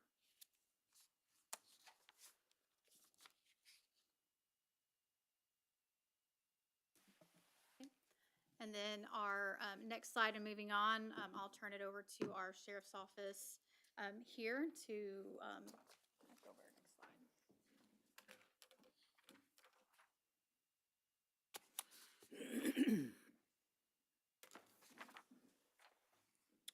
Good morning. Thank you for the opportunity to speak with you this morning. A lot of tough conversations and tough decisions ahead, and I have a great appreciation for what you all are going through because it affects all of us here in Clay County. So thank you for the tough conversations and the tough decisions you have to make. Our budget is among the biggest. It is the biggest constitutional budget. And I wanted to take an opportunity to reiterate not only to you, but to the community at large about how we do budgeting and where we're at and why we do what we do. As has been stated a couple of times, Clay County is the 25th largest county in the state of Florida. We serve a population of over 240,000. There are 2 small police departments that handle calls for service, but we also handle calls for service in their areas as well. So, we cover 644 square miles. We averaged over 740 calls a day last year. That's 1 call for police service every 2 minutes in the county. When I first came into office in 2020, we were well over 100 deputies short, but with your commitment to a safe community, we've been slowly chipping away at getting to where we need to be. Today, we still stand at 53 deputies short of what we call the state average, and that's just an average of calls for service, or average of where we need to be as far as deputies per 1,000. I would argue that we probably need to be slightly above state average just because we're such a geographically large county. So some of the things that I think it's important to mention is that every single day in the Clay County Sheriff's Office is Doge Day. We continually look at ways to save money, whether it's through contract negotiations, bringing car build-outs in-house, sunsetting databases or subscriptions that we can get out of the contract because they're no longer useful. Every single day we do that. We are fiscally conservative. We do zero-based budgeting, and about 81% of my budget is people. So we are in the people industry. Some of the things that have happened over the past year or a couple of years that I think it's important to talk about is that we have been recognized by the Florida Sheriff's Association and the state as one of the best medical cost control agencies. And when I say medical cost control, inmates. We deal on average with over 400 inmates daily. These are vulnerable people who come in usually very sick, bad dental hygiene, all of the above. But because of the creativity and hard work by our detention leadership, We've been recently recognized as one of the leading agencies in saving taxpayer dollars by how we ask for medical reimbursement and how we handle insurance claims when it comes to inmates. We do operate 32 different buildings right now. We just had to move some people out of our main administration building down to Fleming Island because our property room and our records rooms are above capacity, beyond capacity, and so we need to have them expand.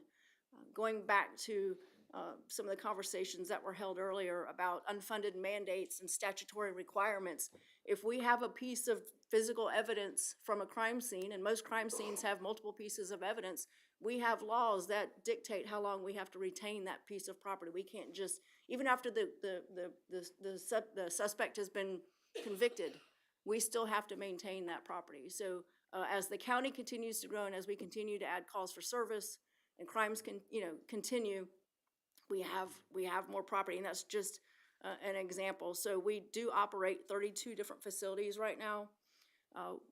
You guys, as a commission as a whole, have been fantastic in working with us on getting to the state average on personnel. I know the last couple of years, though, out of a conscious effort to make sure that the money impact was mitigated, we had a verbal agreement, for those of you that have been around, of 25 new people a year to get us to state average, and we've gone to half that, and this year we only asked for 5 instead of the 25. And that's, that's an attempt to be a good partner with you all. The 5 people that we asked for are people that are needed. We have an unfunded mandate that we have to physically check on sex offenders and sex predators.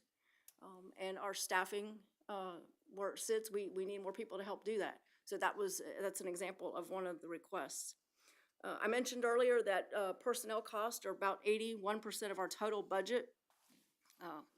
We did recently receive an award for how we handle crashes, vehicle crashes, vehicle training, and we were recognized because of our policies and trainings that have been put in place to prevent law enforcement vehicle crashes. And our policy is considered one of the best and is used as a model policy for the Florida Sheriff's Risk Management Fund. We do use the zero-based budgeting philosophy. I don't come in and just say, hey, I need this much more for next year. We go to zero, we calculate what do we need, and then we start adding it up. A couple of things to think about, and the Supervisor of Elections Chambliss hit the nail on the head. Licensing subscriptions are just killing us. They are very, very expensive, and you've signed a contract and you can't get out of it. So that is one thing that is impacting our budget.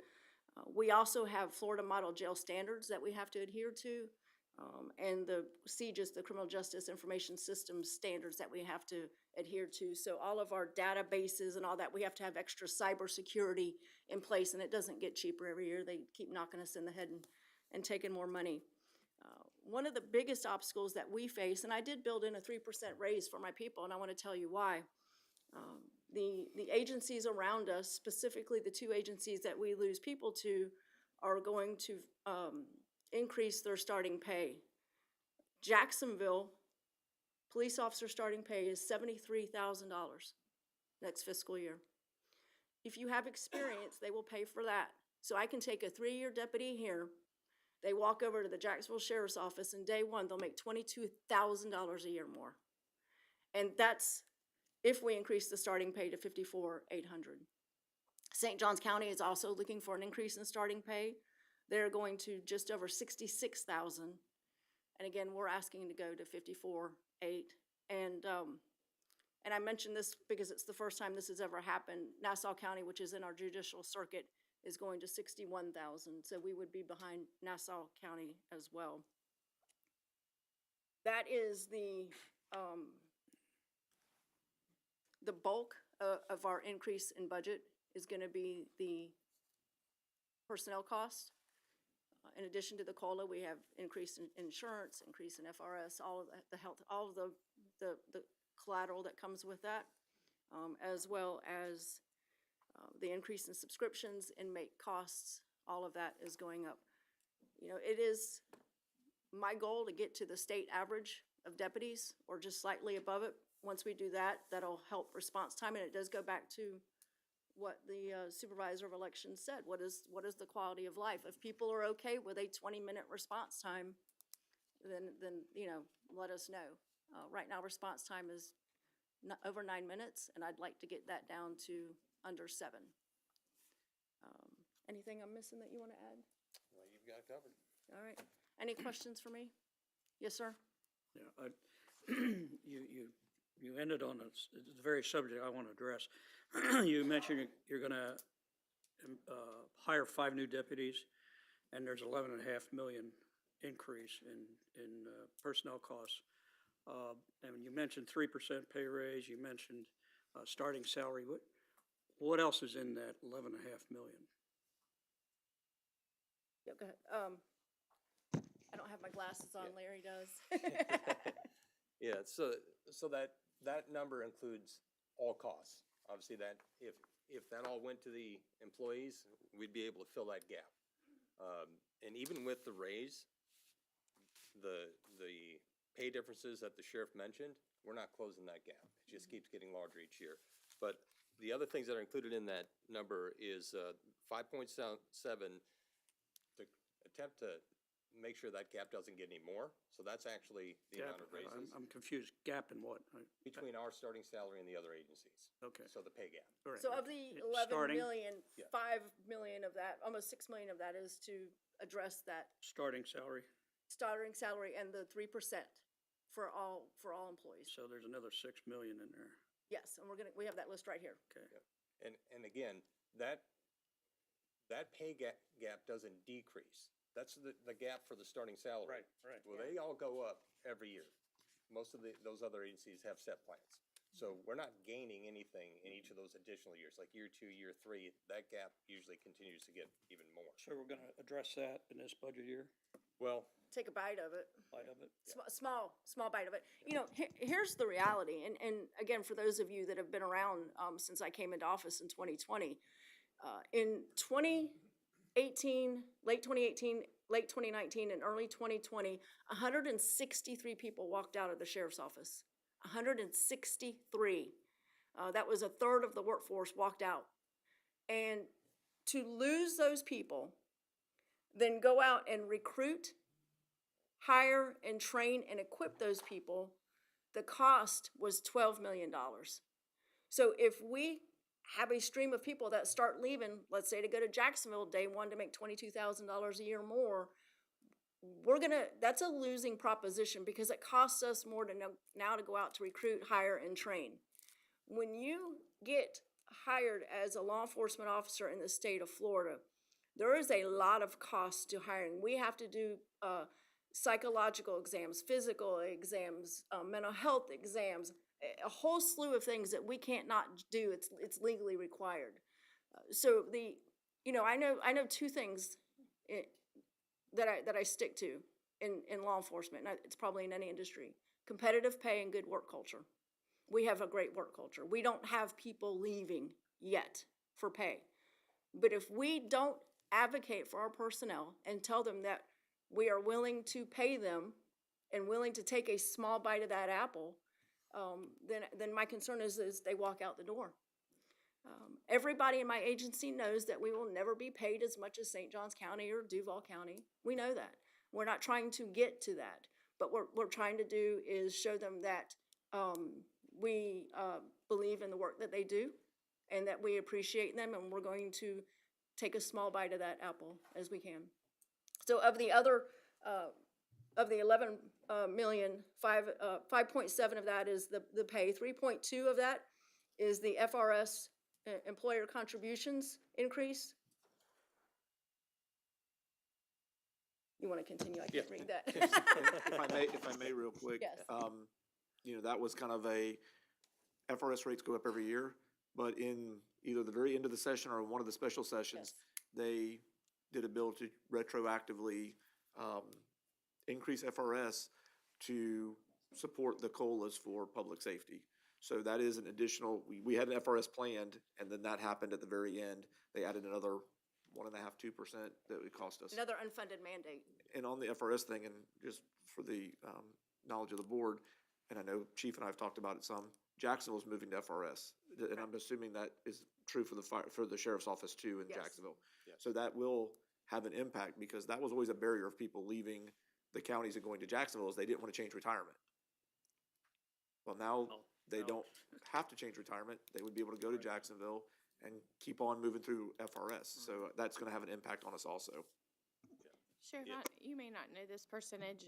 I know you run an extremely lean operation. Do you have any idea of the percentage of your total employment to sworn? You know what does that make sense of what I'm asking? Like for the public's knowledge to say, you're not heavily administrative, and I know that you're not. I just don't know the number, and I don't know if you know it, but. How many sworn positions? Just around 400? Around 400 sworn. But, so our total employee count is 930. Take out 52, 54 because of the school. So let's just say we're 880. So just slightly less than half of our personnel are sworn. The other portion of that are administrative support support persons. We have to have people to do public records. We have to have dispatchers. Right. We have to have people work in property and evidence room to process crime scenes and hold the property. We also have other unfunded state mandated staffing requirements that we have to have. We have to have by law victims advocates. We have to have by law courthouse security. We have to have by law crossing guards. I have to statutorily provide for crossing guard services. So the short answer is probably slightly under half of our total personnel. The others are the support, and then the other statutorily required positions that we have to have. And I would argue you're probably one of the leanest in the state as far as sheriff's offices go. And I'm not trying to pit you against your peers. I just think you run a really lean operation, and I Sure. wanted you to be able to say that, and I wanted the public to hear the other things that you're required to pay, to have to support law enforcement. Law enforcement's not, it's kind of like the animal services, right? And animal services is a great example. In some counties, it's part of the sheriff's office. Our county has just not chosen to do that. But then that's not gonna be, but it's the same kind of concept, right? I mean, you can't just stop doing property evidence and victim advocates and stuff like that just Can't, because. Right, and thank you for those kind words. We do zero-based budgeting. I take budgeting so seriously that every month we meet with the directors and we go over, what are you spending? What are you spending on? No, we're not spending money on that. So, and I'm just gonna use this as an example, and I'm not throwing my counterparts under the bus at all. Different communities have different levels of expectation. I know that public safety, fire, and police are one of the lowest funded out of the 67 counties. That's what our county's fiscally conservative. Okay, so that means that I'm not plastering, Sheriff Michelle Cook in writing all over the cars. I'm not plastering buildings with big signs that have my name on it. You can go to other sheriff's departments, and everywhere you look, there's signs that say, welcome to Sheriff so-and-so's building. We don't do that. We've gone so far as we are currently renegotiating a contract to put decals on the side of a car using a local business and paying $250 less because the person that does it now wants to charge us $250 more. $250, and we're renegotiating a contract. That's how serious I am about lean operation and lean budgeting. The majority of our increase is due to personnel costs, the subscription services, and then you have things like inmate food, inmate medical, court services, all that stuff that we're legally required. I asked the team, right before Larry got here and joined us, I asked the team to take a look at, of our $20 million budget, how much of that could we say that is extra? And it came out to less than a million of 120 million. And when I say extra, it's not fun money, but we got enhanced light optics for our rifles. When you're shooting somebody with a rifle, I want the best optics possible, because we have to account to where the bullet goes. So, less than 1% we're using for some internal enhancements, but that goes back to work culture. and showing our employees that we care about them. You know, one of the things that had never been done before that, you know, we do is, I pay for their boots. I require our law enforcement officers to wear a certain kind of shoe while they're working because it helps decrease injuries. Well, then we should offset the cost. We don't pay for it completely, but we help pay for it a little bit. And so those are the kind of work culture things, but it's, you know, less than 1% of our total budget is extra stuff, not even extra. I mean, it goes back to work culture. Sure, thanks. Just ask a question, clarification. You segregated sworn officers and SROs. Aren't they sworn? They are sworn, but the school district pays 100% of that. Okay. So that, none of that comes out of BCC. Same with the court? No, sir, that's all you all. It's an Okay. unfunded mandate. But they are sworn. Yes, sir. Okay. It can be a combination in the courthouse. It can be a combination of sworn and, detention deputies. And that's another example. On our detention deputies in the jail, we have minimum staffing standards. So we cannot go below the minimum staffing. And that's per the Florida Model Jail Standards.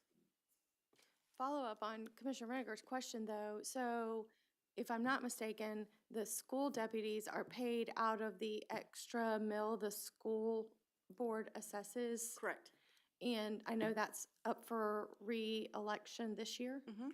And is that, and I don't know, Tracy, I'm always asking you, I don't know, but is that, would that be affected if this passed? Like, could that pass here but then go away, or how did local I don't think so funded- because the schools were carved out entirely and wholly, Okay, and they are they are an independent taxing authority.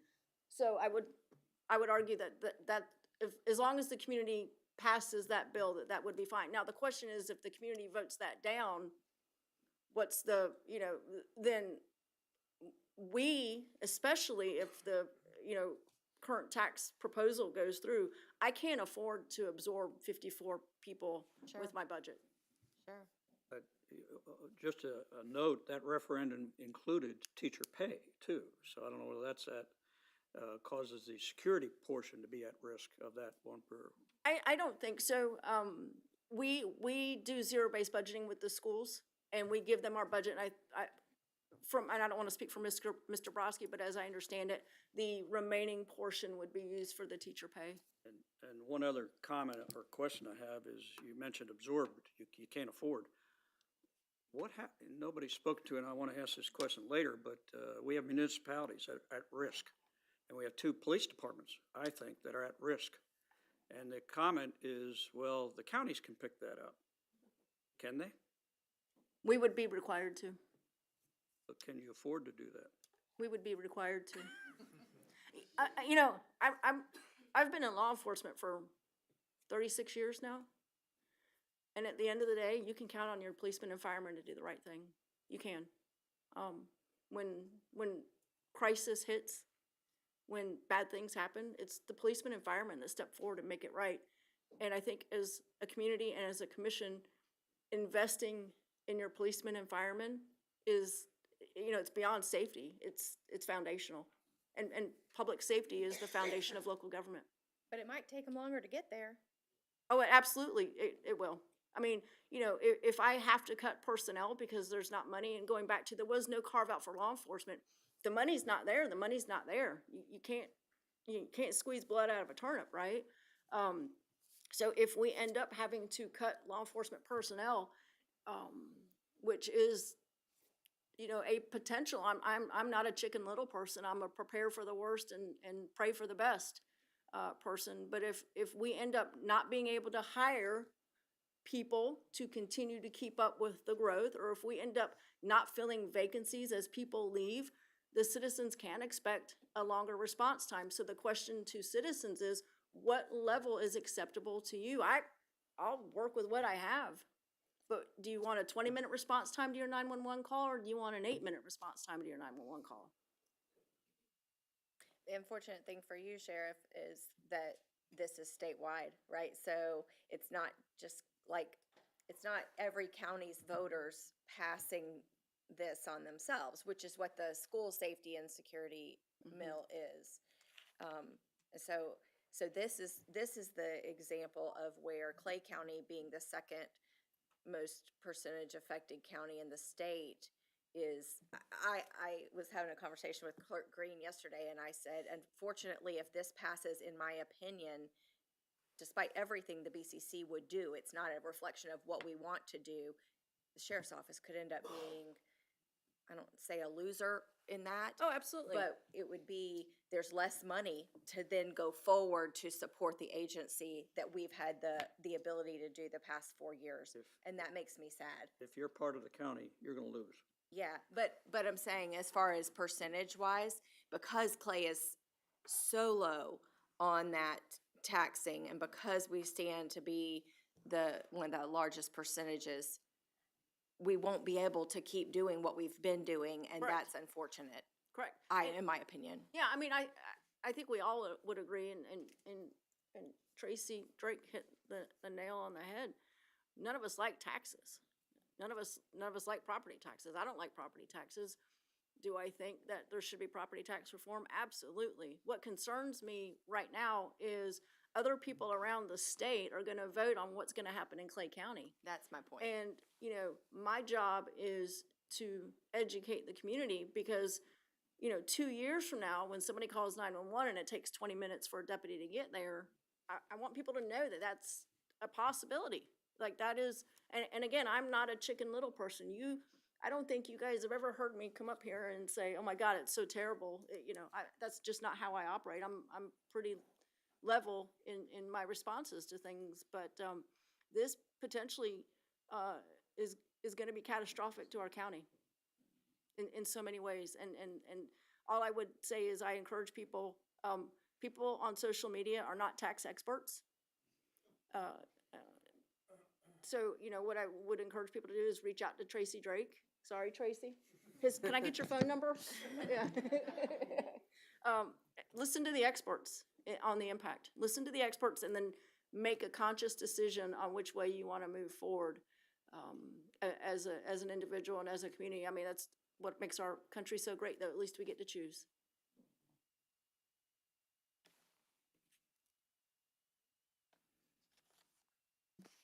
Thank you, Sheriff. Thank you.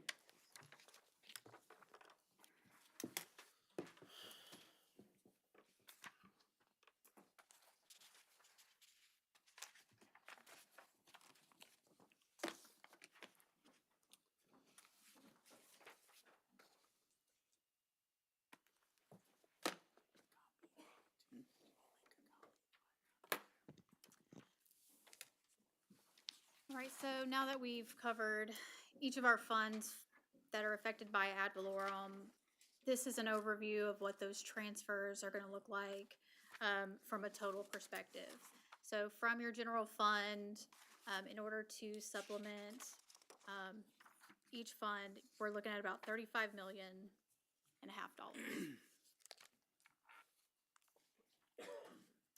So as we move on to our general fund, we show our 16.7 in reserves. We show our transfer out to our other funds, which gives us an estimated deficit at this point in our budget process of about $44.5 million. And so, you know, really what we've been talking about, you know, all day when you're looking at being number 1 out of 67, it's not meant to be easy to balance our budget. I think that's, you know, something we can be proud of, you know, to say at this point. It's not meant to be easy. But that is the work that's before us today and throughout the summer, is to get to that balanced budget by law. And so that's where we really lean on the direction of the board to say, what is your direction for us to look at when we're looking at this $44.5 million deficit, to look at to where we trim up in this budget.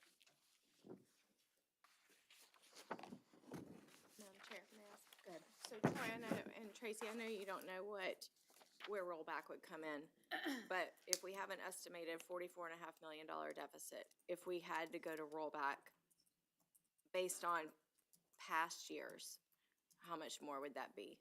About 6 million? It would be the increase, basically the increase in, So 4 to revenue, 6 so- million? yeah, it'd be 4 to 6, you think, Tracy? Yeah, somewhere in that Okay. just. So we're about 50 million in a deficit for just next year's budget with no property tax reform Yes, ma'am. and no additional revenue streams. Correct. And when, I mean, I know we've heard from the constitutionals, and I know that I've asked this question internally, and I'm not trying to be the dark cloud, but I'll be the dark cloud. I assume, MJ, that within the county services, that people have given you budget requests. Like, I guess the elephant in the room is what is a required to have and what is a nice to have. And I'm not suggesting, I hear the sheriff on quality of life for employees and workforce and retention of workforce. But here we are. We don't have $50 million and we're looking at a potential cut of another $50 million. And so we can't just go along and say, well, we'll just do what we've always done, because we can't. And, 5 years ago, the millage was raised, but we can't do that again. Well, I guess we could, but you told us it would take 5 of 5, and I don't know that there's a 5 of 5, and I don't have an appetite to raise the millage. I'm not interested in that. And so I guess my question is, are we starting high so that we can then negotiate down by the time we get to September, we come in where we are? What we have never done in my 5.5 years as a commissioner is we've never gone line by line. We've never looked at every single department's budget. And so I don't feel like I have a grasp of where exactly is every single department spending the money.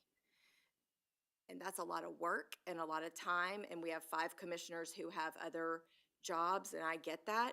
But in my opinion, when we have a deficit of $50 million that we can't do for this year, not looking at any other tax reform, not planning for anything else, we cannot meet about $50 million of what is being asked of us this year. We got to find $50 million. And I'm not suggesting going line by line, you can find it. But are there changes that we could make today that could soften that and not have entire departments be cut? Because that's kind of where we are. And I hear that most every department probably is most costs are in personnel. But you can't even raise fees enough to make up $50 million. And so the answer is going to be in cuts, even if there are other revenue streams identified by the legislature next year or something going forward, or if there's an appetite for a future board to increase taxes. But ultimately, I think it's time that the 5 of us, look closely at every single expenditure, and is it really necessary? Because one of the things that we've seen is, and Troy, you told us that some of the funds are self-sustaining, but not all of them, and by and large, not many of them.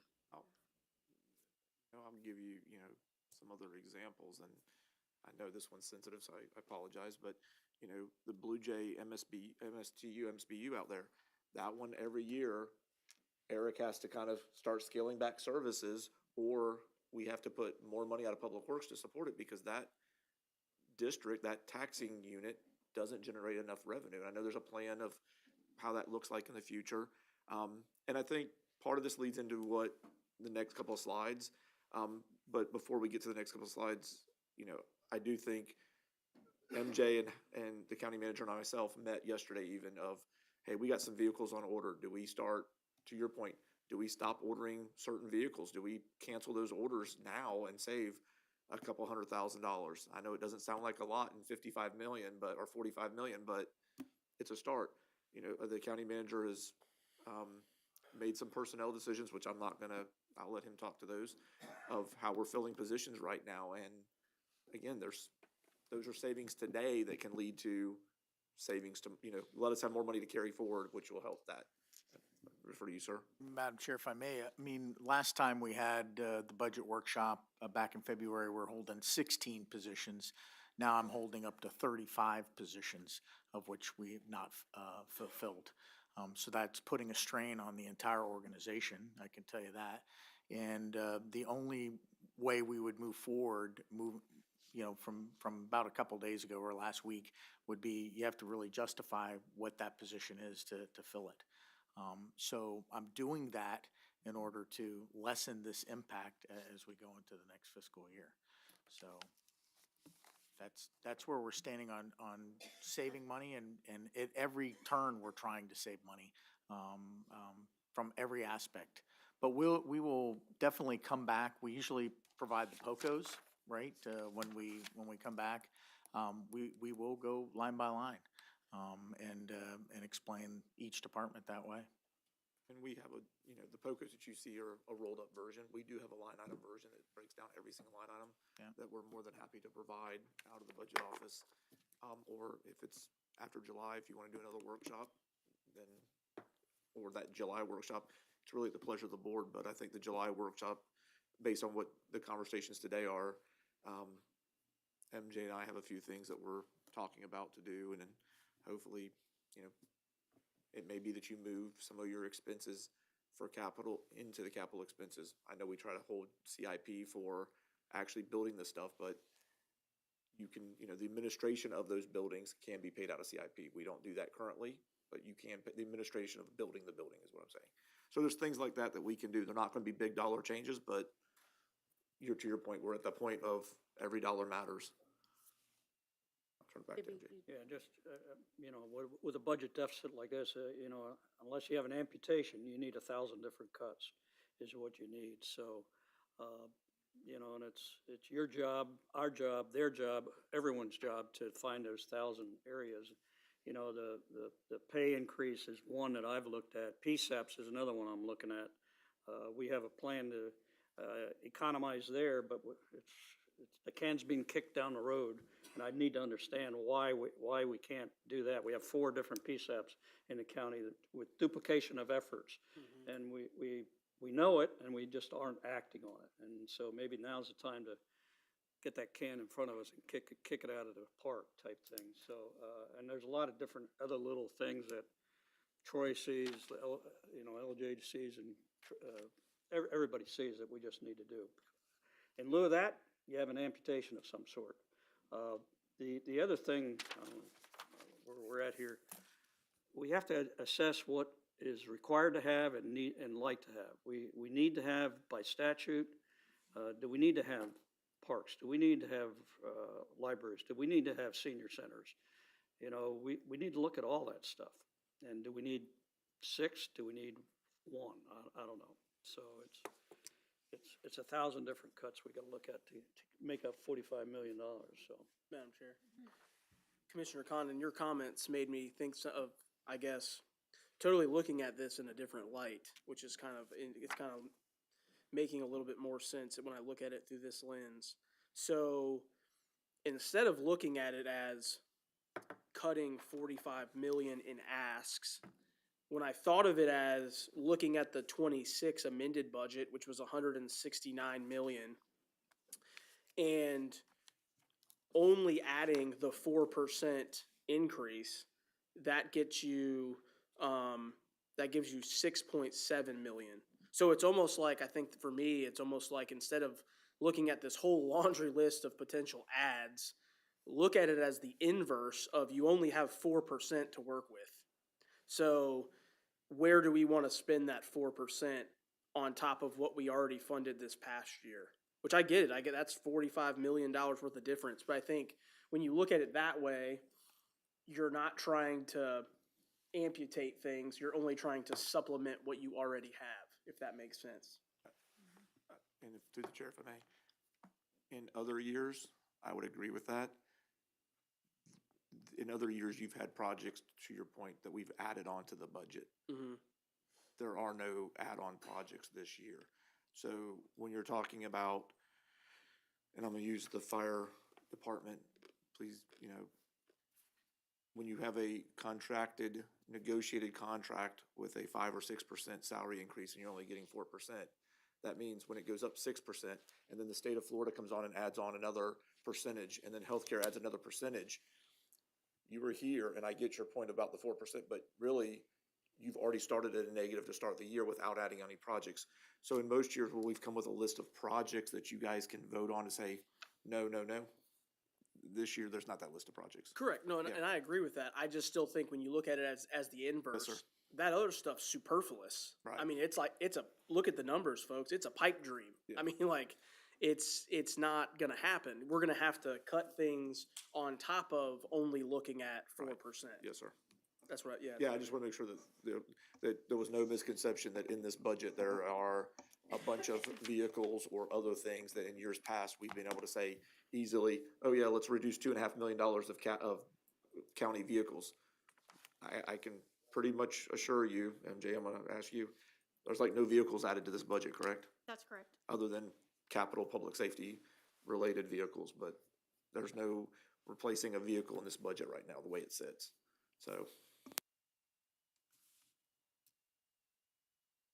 Anyone else? So OMB priorities, so as we sit at the level of service that we give today, our priorities are, just looking at alternate revenue streams. We continue to look at cost reduction efforts with our county department. So to your point, we're looking at each line by line items as those POCOs are coming in. And, the analysts that are in the OMB department, they're doing an excellent job of, really questioning each of those line items as they're coming in, today before they're even, coming up to, our county manager. We are going to look at removing the frozen positions from, the budget, that we have today. So those are, when you freeze a position, it's not the elimination of a position. It's just frozen. You still put that into the budget. And maintaining strong reserve levels. So that's something that's very important to me, your OMB department, is to maintain strong reserve levels, especially as we look on the horizon of what could come. Question. Yes, ma'am. Removing the frozen budgets, is there a number there then to take off?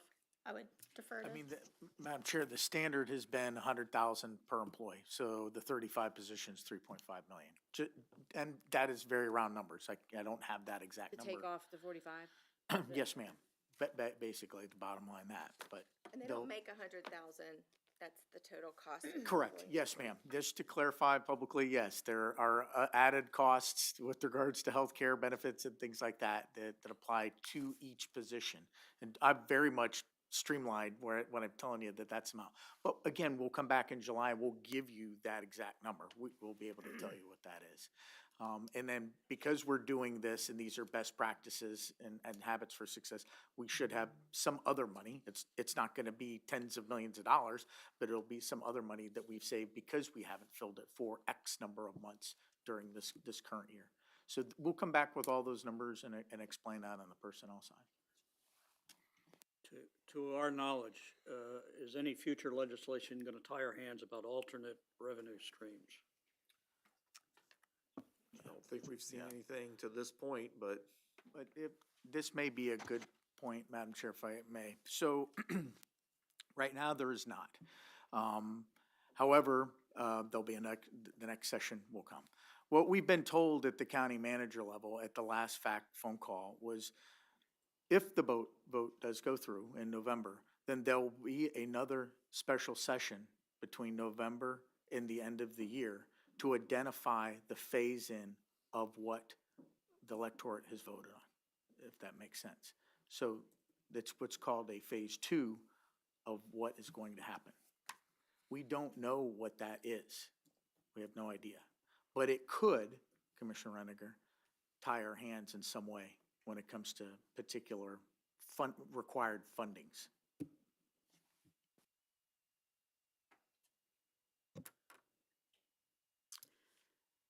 So next, we really look at budget direction, from the board.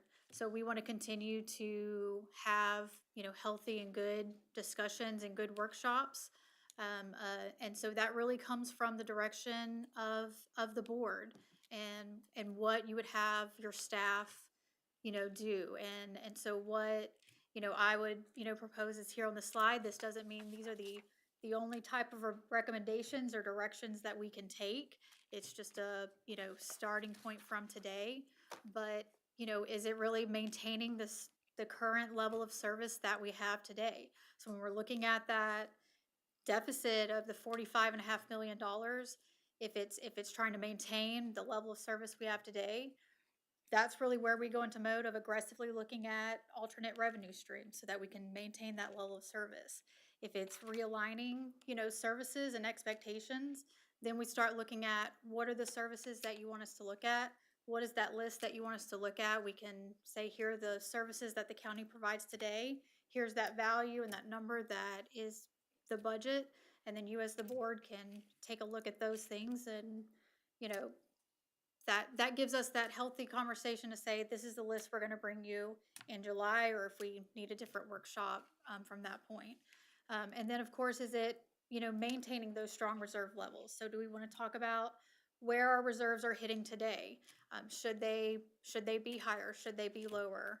Are they where the board feels comfortable setting that reserve level? Because at the end of the day, this is your budget that you're adopting and voting in, and so that's the direction that we're looking for today as staff, is when we come back in July, let's continue to have these healthy discussions and workshops, but it's really gonna depend on that direction of what we bring to you at that time.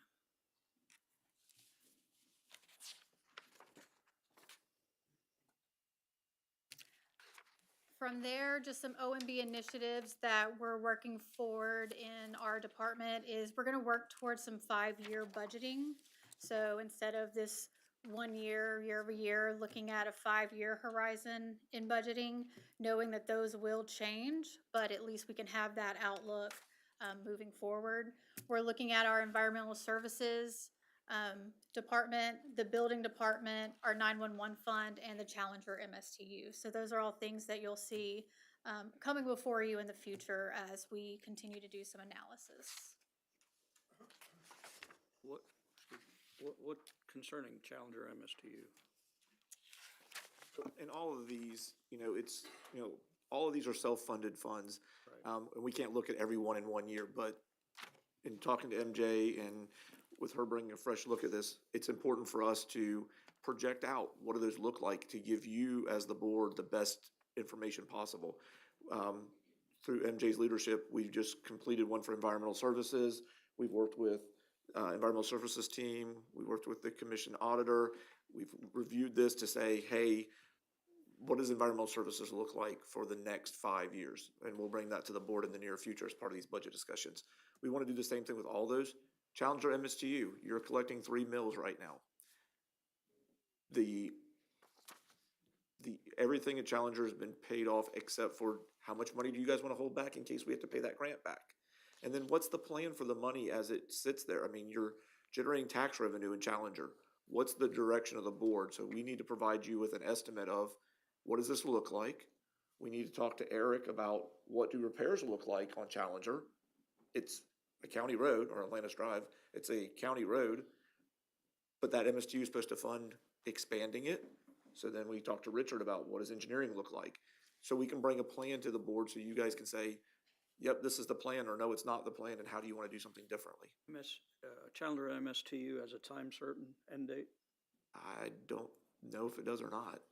I don't think so. I think it's, we'll look at it, but I don't. I thought we had a limit to pay the loan back. Well, you're talking about, it's not a loan, so it's the grant. So it's that 10-year mark for the grant. Now, the question for you is, you know, is the state gonna, if we don't get the job number, is the state gonna ask for us to pay that back? And if so, what's your comfort level of having enough money to pay that back? What's a 10-year when?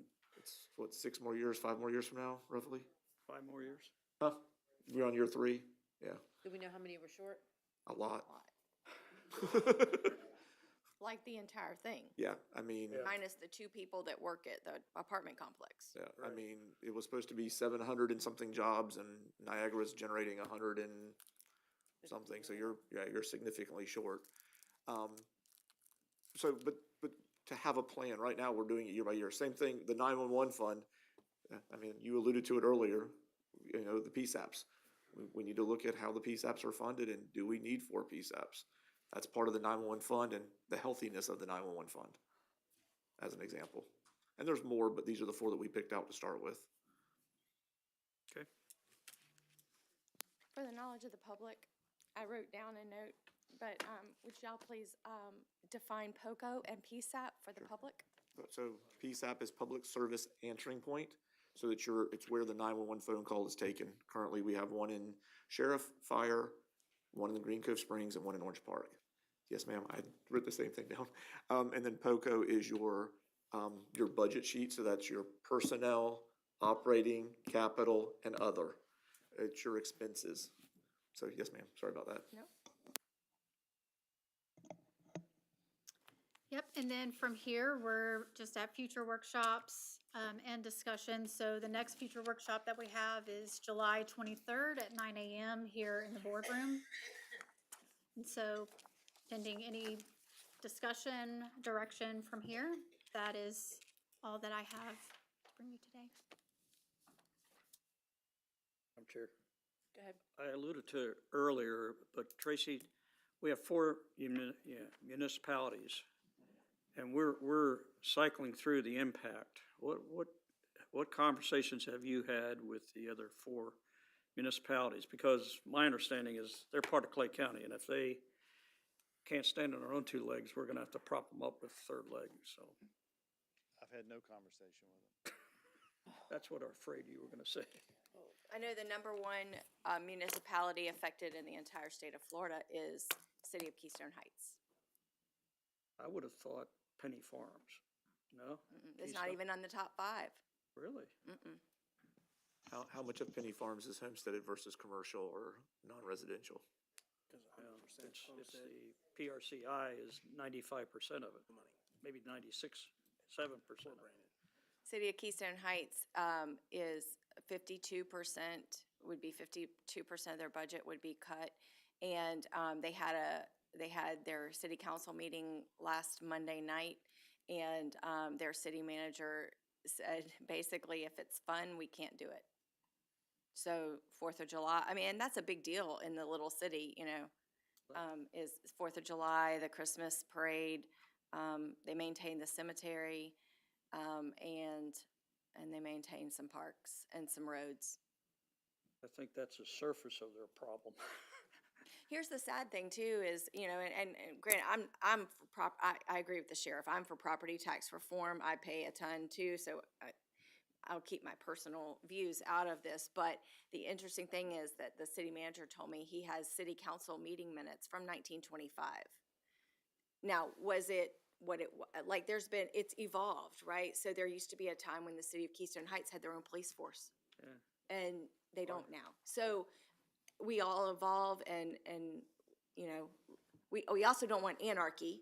Our fellow commissioner Compere has family that know what and live where anarchy exists, and that's not a good place to live either. So there is a role for government, and so it's just a very interesting concept, but it is interesting to me, the municipality conversation. So stand by. We need to game that too for future budgets, because we'll be the funding source for that problem until it gets resolved in a bigger segment of the legislation. I don't know. I can't predict how it's gonna end up. Just, I got a Tracy question. For the parcel. Sorry, Tracy. No, you, listen, first off, I want to say thank you, Tracy, for being here today and stepping up to the mic, because you've been a tremendous help through this process. For incorporated areas, if the legislation were to pass, are they currently assessed with incorporated ad valorem? Does that make sense? Or are they only assessed their incorporated pieces, or are they assessed both currently? Like City of Green Cove. Sure. They have ad valorem through their property values, and then they have some non-ad valorem fees, like they have stormwater in the City of Green Cove, just like the county has solid waste as a fee. So they have fees in the municipalities as well.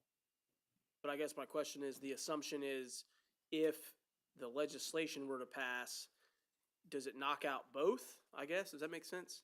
No, if it passes, you're only and an exemption is only affects the ad valorem tax. Correct. So the fees are fees. Right, It has nothing to do with the value of your property. right. So if I'm answering your question, yeah, the fee just is a mechanism of that taxing authority, and the logic has nothing to do with property value or ad valorem tax. I guess what I was trying to get at is, as Commissioner Ranger was saying, Orange Park or Green Cove, if they disband, those fees would go away because they're not an entity anymore. Yeah, they would no longer issue a tax bill. Right. So those fees are on the tax bill. So, yeah, I would assume they would go away. And the key is, But those fees would have to be replaced by our comparable fees, like for, trash pickup. Right. Their fee is different than ours. If Correct. they come in the unincorporated Clay County regime, then we'd have to assess those county fees to them. Right. and the misnomer is, and I went back to the slide just to illustrate it, the misnomer is that they would pay in full 8.6. Well, they're already paying part of that ad valorem now. So really, the ad valorem that you would pick up is the 0.14, the 0.5, and the 2.4. If I'm correct, Tracy, because they're gonna pick up paying for those ad valorem services that they don't already pay for. They already pay the county service. Mhm. So it's not like you get a whole 8.6 mils on them. Correct. Yeah, okay. You might not get anything, All right. right? I mean, if they're But homesteaded, homestead, you're not Right. gonna get anything. Right. except their garbage fee.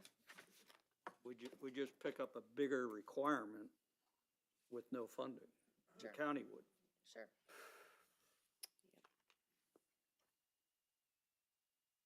Yeah, I got one last, is there any good news you have? No, doom and gloom. On slide one, we got 7.5 million potentially coming from the state for, Appropriations.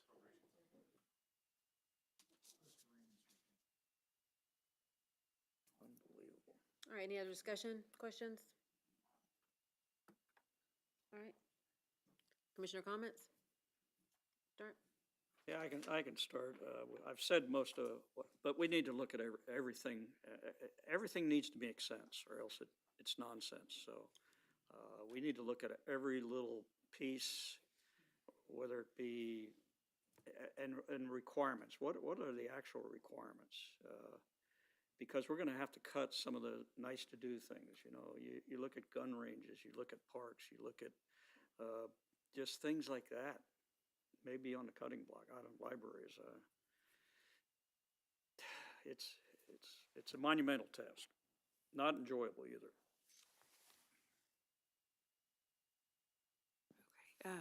I wanted to start by saying thank you to our constitutionals for coming, and I know Sheriff Cook was here just a moment ago, and Clerk Green behind, yeah, I see you. Thank you for being here and shedding insight on these challenges that we're gonna face. Thank you to county staff. This takes a lot of work, we know that, but I appreciate your willingness to really get into the weeds. Thank you. So the long and short of it for me is I think that the sheriff hit the nail on the head in that we are a representative government. That's how this works. And so when we hear about the conversations, I think it was Commissioner Condon who brought up a lot of the conversations that have been had in the community about this. I think that helps me set the course in many ways of how to move forward. And so my approach, I heard the sheriff say zero-based budgeting. I heard Commissioner Reniger talk about amputation versus 1,000 cuts. My preference would probably be 1,000 cuts. So I wholesale agree with Commissioner Condon about this line-by-line review of the budget being appropriate. And I would like a copy of the whole budget, every department. I'd like to see how every dollar is allocated. And I know, to your point, this is rolling up our sleeves, and I've got a lot going on in my own life. I've got a firm to run and employees and all the things, and a family and a ministry. Like, my list is long, but this is very important. And so I am committed to doing that level of review. I think we're at a juncture in time where it's necessary. And so then As far as course of direction, my approach will be a reevaluation of the level of service. Again, thank you, team, for all it takes to get to this point, and it's going to be an interesting ride. Thanks, Madam Chair. A couple things. I'd like to see the numbers of doing personnel at at a flat rate of no increase, and then also the numbers of what that would look like at the rate of inflation. I'd like to see those two differences. One of the things I think we really got to consider, because every single constitutional stood up and said this today, we've got to look at software licensing. You know, and Troy, I've talked about to you about this when we've had budget briefs and talks. Just because you've done it one way for a long time doesn't mean you're going to do it that way forever. In terms of if every constitutional or every department in the county has an IT director, that's not necessarily, you know, maybe we put that under one roof and that one team can delve those things out. I do know that there's some legal things with like the sheriff's office, they have to have protected systems and all that. But with some of the others, trying to consolidate that into one central efficiency could save a lot of money. I think of other things, you know, Commissioner Renninger talked about the nice to haves. The JTA bus service, I go back to that, it's over $1 million, and you start looking at the amount of people that ride the bus, it is minuscule when you're looking at a population of 240,000 people. It's very, very small, and that's not picking on those people, but we're really trying to decide essentials, and that to me is something we could look at. So those economies of scale with software. Another thing that I want to discuss is funding capital projects that then incur recurring costs.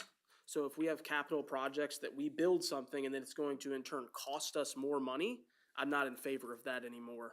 We can't. We're going to have a really hard time to do that. So looking at what's on the capital list that would then have a recurring cost instead of a capital project that is infrastructure that has no immediate recurring cost is something I want to look at. The last thing I want to say is, you know, Sheriff Cook and Tracy and Chris and Tara and your teams and, you know, the fire chief, we're in this together. You know what I mean? We are one community, you know, and I think everyone understands the gravity of some of the decisions we have to make. And I would argue not even take the property tax reform off the table, with the current budget, there are some pretty large decisions we're going to have to make. And I, you know, second what the sheriff said about property tax, I 100% fundamentally from a conservative heart, fundamentally disagree with someone who owns a larger home paying more money for police, fire, etc., than someone who owns a smaller home, because they get the same level of service. So I understand the fundamental argument of property tax. The key in this role that we all were elected to do is to make sure that we're providing levels of service to the community that they've entrusted us. And I say entrusted us to provide. So that's something that we're all really going to have to remember as we go through these mathematical aerobics, is remember what your constituency expects of you. And education is important. And I think it's going to be a very meticulous process to get to an end result that everyone's going to be happy with. But we have a duty. I mean, I feel a heavy burden on my back for my folks in Clay County to ensure that we keep the train rolling, however that looks. That's something that is very serious for me. And the last thing I'll say is the POCOs too. If you guys could get me a copy of that as well, I'd like to just kind of take a look and start from there. But thanks for everybody's robust discussion today. So I think a couple of things really stand out to me. I remember last year having a conversation with Troy and the county manager. I talked about Doge on the board floor. I asked about looking at specific things like software contracts, other contracts, office supplies. You know, we have 6 different HR departments within the county services overall. We have the same level for software things. We all buy office supplies, but we don't buy under one big conglomerate buying agreement. Could we get somewhere on that? I asked for that more than a year ago. I asked for it 15 months ago. No work, to my knowledge, was done on it. And to me, that's a shortfall. That's what the public was asking for on Doge. The county manager and Troy and I had a conversation last year, and I said, you know, I don't know that there's an understanding from our employees that that things are dire, because the public doesn't think it's dire, right? The public looks at a bunch of different homes being developed and built in Clay County, and certainly they're coming online. But the property appraiser told us the real estate market has essentially been flat. If you talk to any of the local builders, or I had a conversation with Daniel Valancourt, who does land prep for a lot of these large subdivisions, and he has said he has seen the slowdown. Yet they can't hire enough employees to do the work that they have. Like, he has a real, like, we have this whole societal, right? We don't have enough employees to do the work we have, but that work is gonna fund our economy. And then those people are gonna buy homes, and that's how economic services go. And I say the county manager in Troy, they asked me to not be alarmist to our employees, and we didn't wanna sound like, you know, he didn't want a mass exodus of the employees, which I get. But I don't know that really the gravity of where we were today, not tax reform. This is not what's on the ballot, but the gravity of where we are today of a $50 million deficit going into next year's budget, I don't know that that was felt by really anyone except Troy and MJ probably until they walked into the room today. And I think that's where we stand. So we have to find, in order to maintain everything where it is today in the county, moving forward with the contractual raises that we've had, we're $50 million short. And that's a problem. And so I agree, it's the 1,000 cuts. I agree that we need to look at doing things the way that, differently than the way we've done them before. That's how we don't have mass people losing their jobs. That's not what we want. Talked with former Commissioner Stewart about in 2008, when the only time the BCC ever had to do a reduction in force, and how awful it was to be an elected official and look people in the eye and tell them they were gonna lose their job. And yet, we don't have $50 million. $50 million. So when you're looking at every single expenditure in your budget, I just ask that every one of you consider that. And I also would ask that there not be well, it's in this year's budget, so I'll go ahead and spend it, because we can use that cash carry forward for next year. So don't just go buy a new office chair because it was on the list. Or don't just go, you know, stock up the supply cabinet because there's money to be spent and it's almost July and we're 3/4 of the way through the year. I think every single expenditure, because that's what our citizens are doing. You know, when you hear people say, that's what I do at home. You know, we don't eat out as much. We don't, you know, personally, I spend a ton on gas to do my job as a commissioner, because I happen to live at the far end of the county and I serve the largest district, and Green Cove is more than 45 miles from my house. I spend a ton of money on gas. So I brought my lunch today because we have a full day of work. I think that's what our citizens are expecting us to do at the county level. And that's not fun. It's not. And it doesn't make us popular. But that's not why, to your point, Commissioner Scrumolo, that we were elected. And so I just want the public to know that while I think there were people paying attention today to see what we would talk about for potential property tax reform, I don't know that any of them recognize that we are facing a budget deficit before we ever go to property tax reform. So that's more of my dark cloud. But I do appreciate all the staff work. I know not just you, but your staffs. I know there's several a lot of other people, the constitutionals for being here with us today. And I appreciate the support. I've gotten calls from a number of you and good conversations with a number of you, and I appreciate that. And I will leave it at that. Okay. I think it's really difficult as a citizen to actually see what the effects are still, even after we've gone on through this. We know people are at work. We know people are listening, but not a whole bunch of people. So I do think that we are going to have to definitely educate and really be out there, however, which way we can, to let them know that of what's coming and what the potential effects are.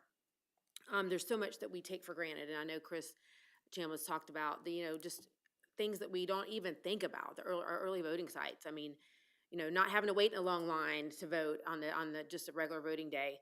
I